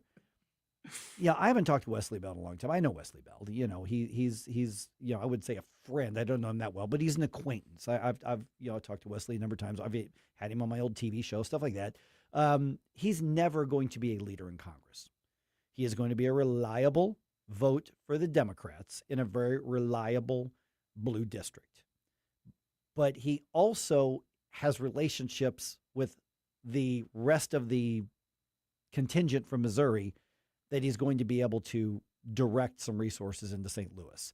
Whereas Cori Bush went in her 2 terms, slashed and burned as much as she could, even to the point of being anti-Boeing, and wouldn't even meet with her constituents because of her bigotry towards Jewish people in Israel. And so she's going to have to find some, I don't know, MSNBC type of offshoot to go do something. She can try to find some other way to grift her way through now that she's not going to be able to grift her way off of taxpayers with the salary and the per diems and stuff. But this was a message not just that voters liked Wesley Bell. I think they're ambivalent towards Wesley Bell. He's a likable guy, personally. Really, he is. He's a likable guy. But I think this was more no to Cori Bush. And Wesley Bell's fine. I mean, I think that's the way a lot of Democrats, it's like, can we just stop being embarrassed? Wesley Bell will actually be able to do some things for St. Louis. Now, maybe programs and funding that I don't like as a conservative because it's big government. But the votes between Wesley Bell and Cori, what she would have voted, they're about the same. I don't think you're going to see a big difference in how the two would have voted. One would have embarrassed St. Louis. Wesley Bell will not. I'm just waiting for her book tour to come out. At some point, it may be long enough that she could have time to read the book and find out what's in it. Now, Jefferson County voters will have new leadership soon, and it's probably going to be Tim Whitney. The Republican nominee for county executive joins us at 8:35.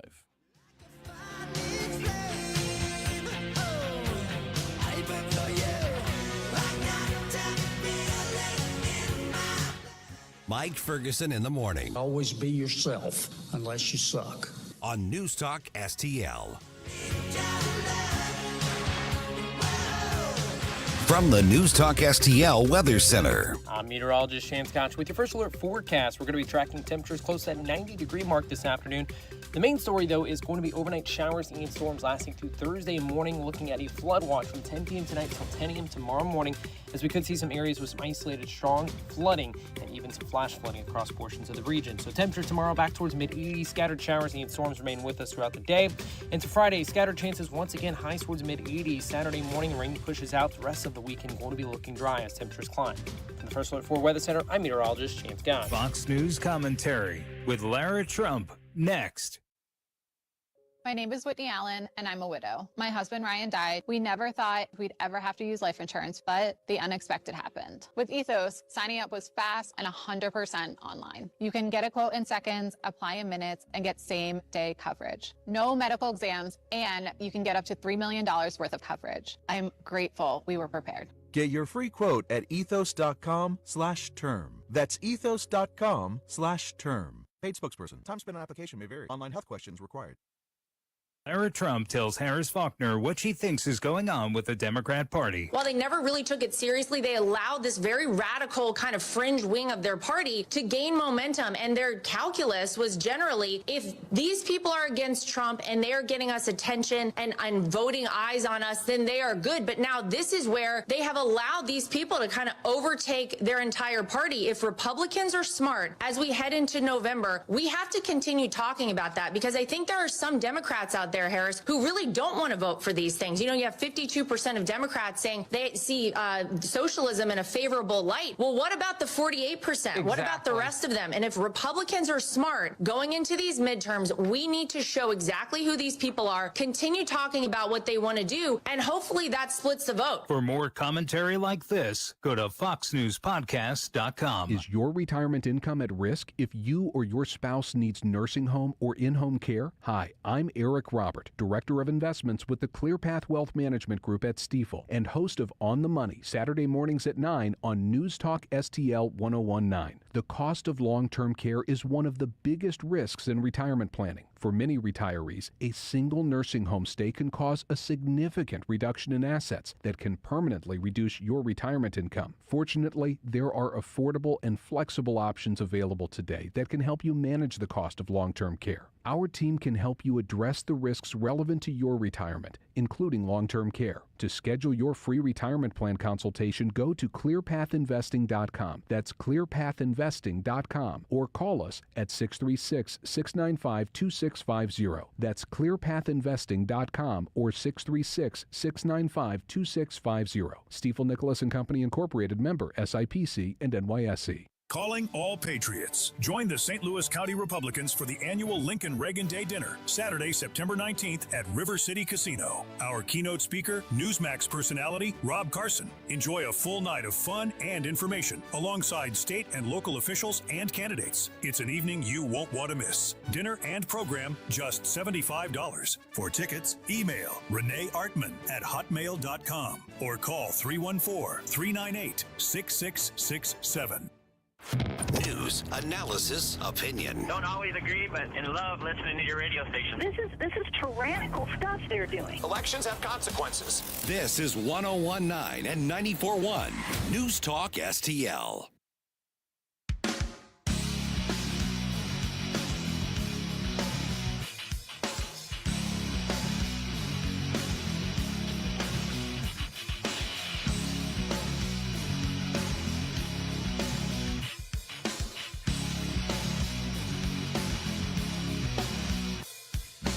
Hey folks, Jamie Ehlmann here, waiting for you for the 3 Martini Lunch, the Common Sense Radio, the Ehlmann Report on News Talk STL. Now back to Mike Ferguson in the morning. All right, new leadership is coming to Jeffco. Oh, yeah. Yep, Republican Tim Whitney now the favorite to become the next county executive. And when I say the favorite to become the next county executive, he probably, won't say it because he joins us right now, but I'll say it. Tim Whitney is going to be the next county executive of Jefferson County. Tim, congratulations on the primary win last night. Obviously, Jefferson County has now become a very Republican county, and things look very, very good for you. So obviously, you don't want to look past a general election.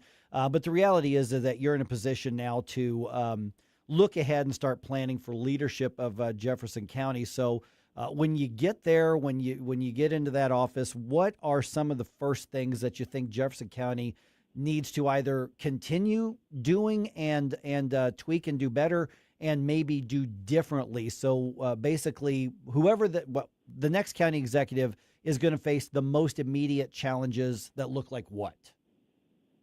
Yeah, so for our county, we're in an incredibly unique position. I think we're going to see pressure to grow in Jefferson County like we've not seen before.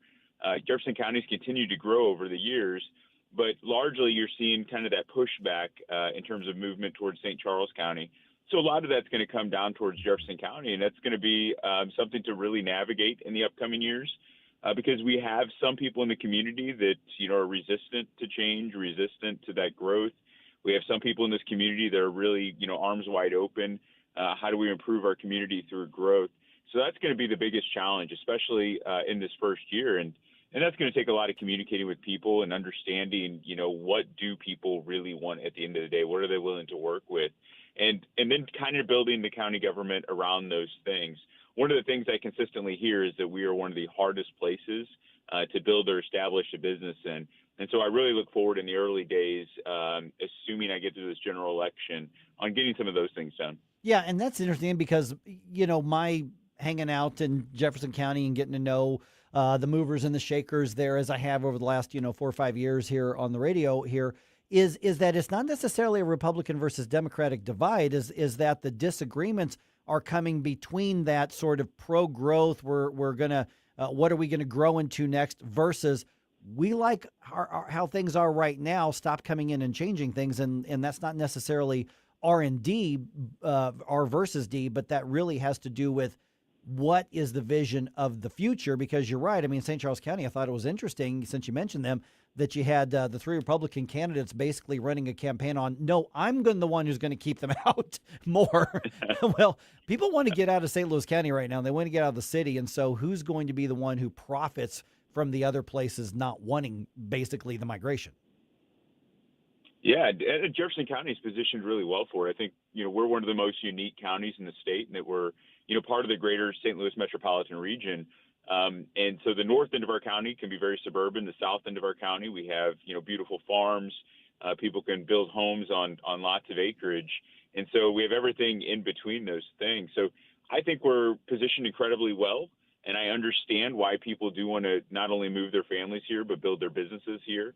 I've actually talked to a couple different business owners in the last couple months while campaigning who own businesses in St. Louis County that really want to relocate into Jefferson County because they see it as a community of opportunity. So that's going to be a challenge for the next county executive here in our county is how do we market ourselves within the region so people understand that this really is an incredible community for opportunity for both families and businesses. When you're looking at bringing those businesses, are there things that the county government needs to proactively start doing, or are there things the county government needs to get out of the way of and stop doing in order to make Jefferson County as attractive as possible? No, I think it's more that the county government needs to take a role in actually helping. And what I mean by that is a number of business owners I've talked to have said, when they've reached out to county and talked about, codes and the UDO and that process for them having a business here, they'll just get like a blanket, no, that's not going to work. Good luck. We'll see you later. And then they're communicating with other counties like a St. Francis County or Franklin County.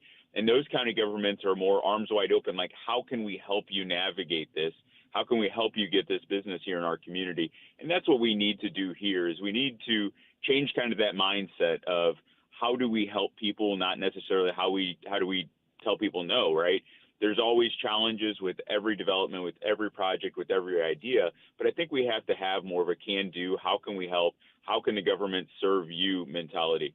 We're visiting with Tim Whitney, now formerly the Republican nominee for county executive in Jefferson County. Okay, I can't talk about business and development and the controversies without bringing up data centers. Obviously, there's in Festus, you've got the high emotions over that. Obviously, that's spilling over into the county to some degree. When you look at whether it's data centers or whatever the next tech thing is going to be, how does Jefferson County in particular need to plan for what's coming and the desire to put these, because today it's data centers, tomorrow maybe something else. How do you prepare for what's next technologically in the marketplace?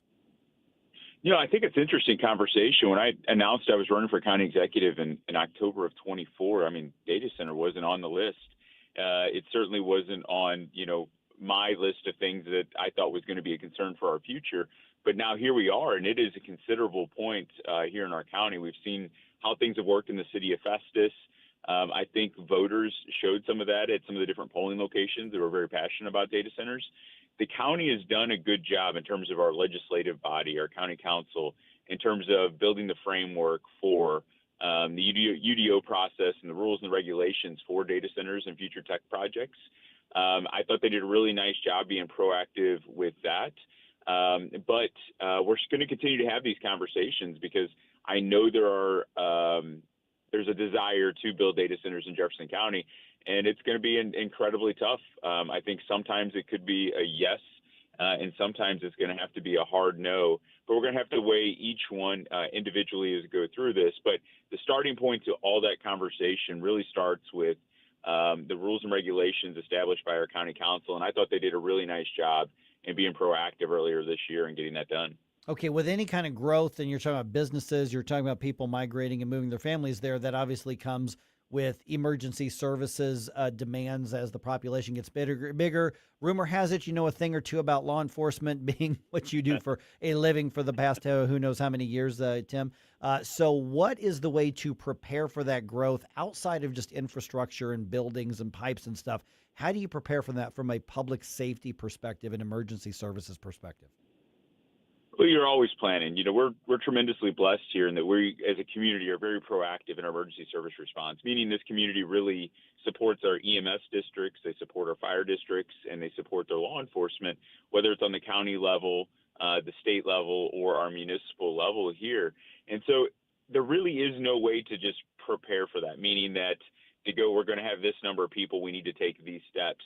You just have to be proactive in your approach and make sure that you have the services that are needed. You've seen us really proactively respond at the sheriff's office. We are one of only a few forensic startup labs in the nation right now. That's going to, better prepare us to keep our community safe in the future. We built a new substation in our most populous valley. So we've already demonstrated through the sheriff's office on kind of what that looks like and understanding that growth is a reality of our future and how do we insulate and prepare ourselves to make sure that we can provide the same level of service. A little bit earlier, we spoke with Steve Ehlmann, who's going to continue as St. Charles County executive. Obviously, we just spoke with Dennis Hancock a little bit ago, Republican nominee for St. Louis County. Now we're talking to you. And in those conversations prior to ours, Tim, there was a reference to, okay, here's how things that the region could do. There's so much a county can do. There's so much a city can do. What would Jefferson County's, or what should Jefferson County's role be in the conversation of the St. Louis region and its growth and safety and everything goes with that? Because it's a different vibe in Jeffco than, say, St. Charles County or Lincoln County or Warren County or something like that. Yeah, without a doubt. If you look at the St. Louis region as a whole, we're actually depopulating at this point. We're seeing growth in St. Charles, Jefferson, Franklin counties. But really, if you look at the region as a whole, we're depopulating. And in Jefferson County alone, our youth population, our under 21 population is about 25%.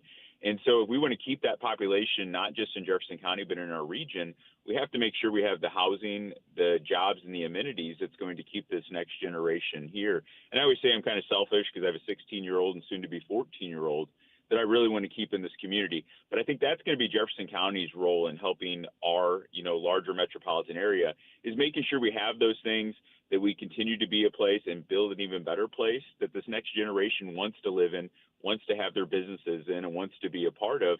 And that helps stabilize the entire region, because, again, if we don't find a way to capture this next generation, they're moving to other cities. They're moving to the Nashvilles. They're moving to the Oklahoma cities or the Las Vegases of the world. So we have to do the things here that are going to keep that next generation, so that not just Jeffco, but our entire region thrives. All right, Tim Whitney, now formerly the Republican nominee for Jefferson County Executive. Website, social media, I think we've already tagged you on social media, but what's the way to check in and learn what you're wanting to do? Because obviously with Jeffco becoming an increasingly red county, you got a good shot in November. That's all I'm saying. I feel good, but I'm not going to take anything for granted. I still got a lot of work to do between now and November, so I don't want to assume anything or take anything for granted. But you can learn more about me at whitney4executive.com. You can follow me on Facebook at Tim Whitney 4 Executive, and I'll continue to be anywhere and everywhere for the next several months as I have the last couple of years. That was a picture-perfect candidate response to that question, Tim. I appreciate it. All right, Tim, we'll talk to you again soon. Thanks so much. Thanks, Mike. All right, we're going to do another wrap-up here of some of the decisions that were made voting-wise yesterday. Massive loss to the Amendment 4 and Amendment 5 issues last night. Not just they lost, they went down hard. They didn't just go down in flames. They went nosediving down in flames and left a big old crater as well. So we'll cover all of that just ahead right here on 101.9, 94.1 News Talk STL.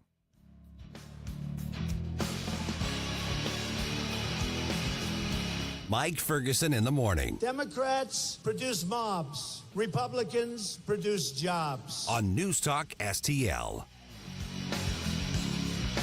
Hey, folks, Jamie Ehlmann here for Newstedter's Fine Jewelry right there at Doherty Ferry and Big Bend. WowDiamonds.com. It's Wow Diamonds for a reason.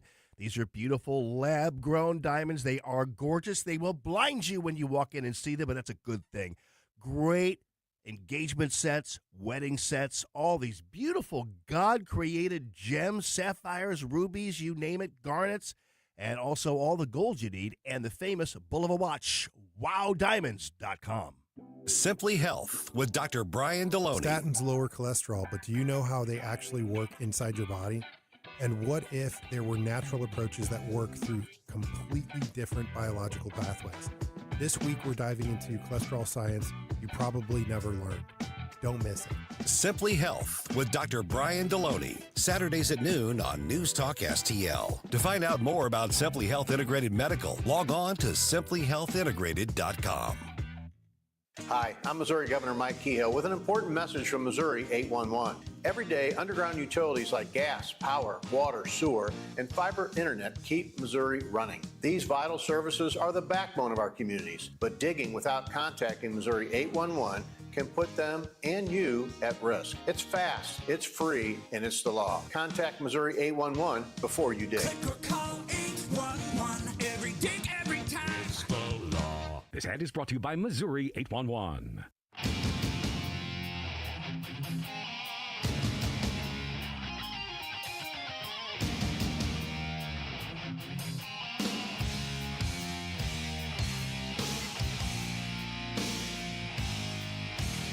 Hi, it's Vic Porcelli. And Ken. Hi, Ken. Hey, Vic. Ken and I are on every Monday through Friday here on News Talk STL. Right now, you're listening to Mike Ferguson in the morning on 101.9 and 94.1 News Talk STL. Whoosh, my morning people. Seeing a lot of these questions and stuff coming in on social media. We're talking to different candidates. I wish I had time to get to all of those because there are some really good questions and comments that are coming in. Here's the thing. Steve Ehlmann and Tim Whitney, Dennis Hancock, probably Jake Zimmerman as well. They're all going to be on the show again, so we're going to be able to get to as many of these as possible between now and the November elections. Because what's interesting is that in this region right here, the St. Louis County executive race is going to be one to watch. The rest of them were decided last night for the most part. Mm-hmm. You know, I argued that the two biggest, most important issues to the region, one, the St. Charles County executive race, the primary race, well, that's been decided. And I still think that was the most important candidate race in the region. And obviously Amendment 4 to me was the most important one in the state, and that went down hard, which we'll get into those numbers here in just a second.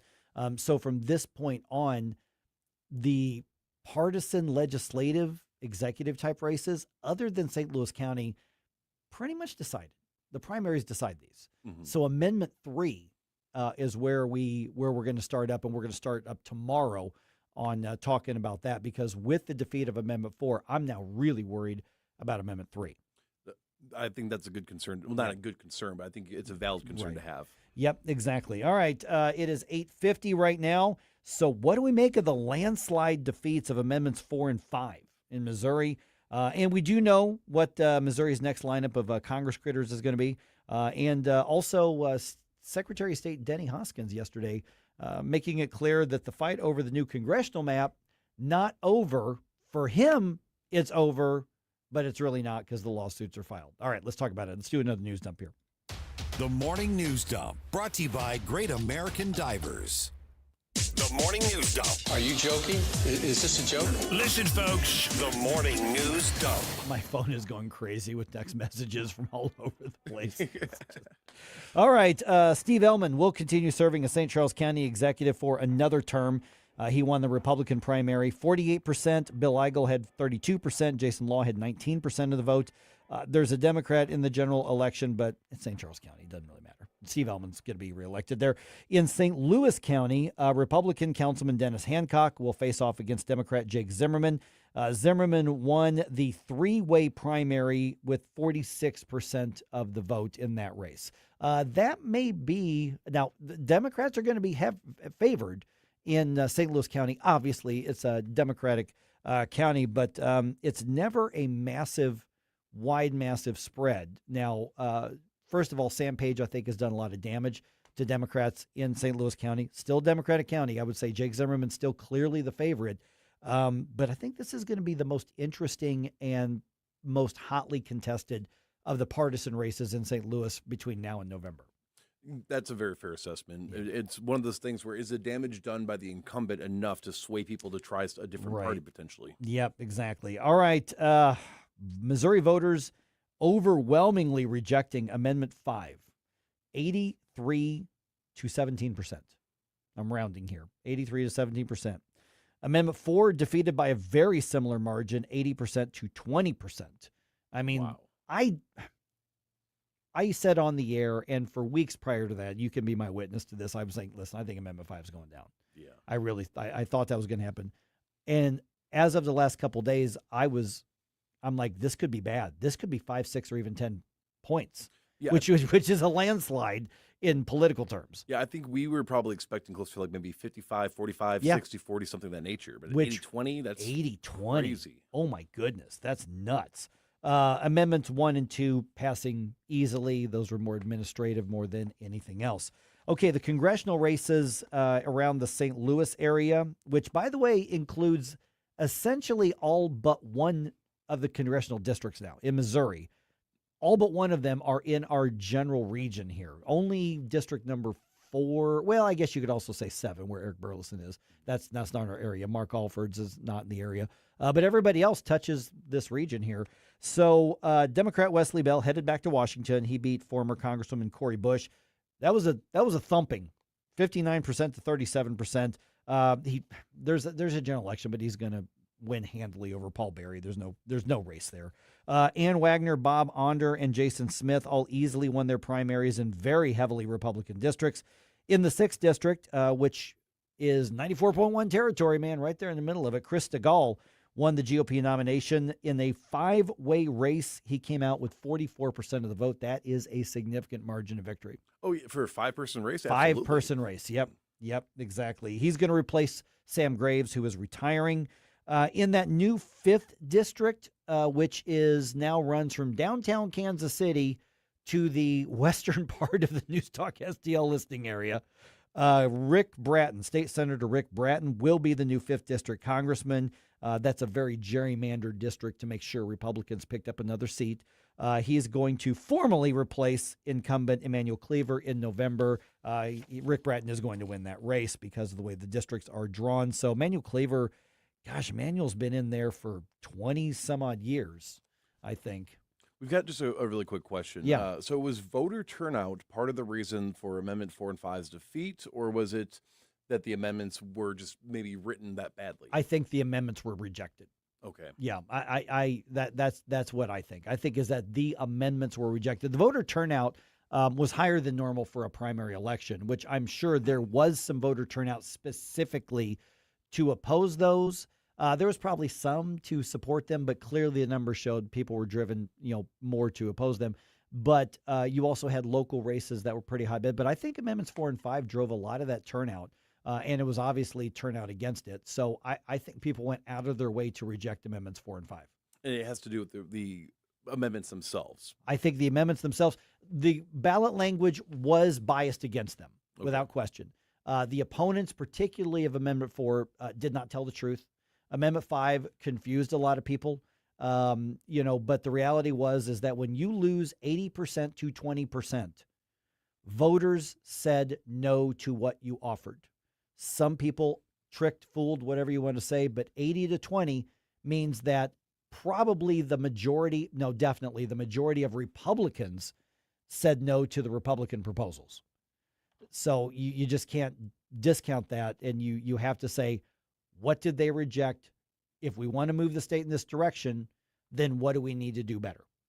This was a wholesale rejection of what Republicans put on the ballot.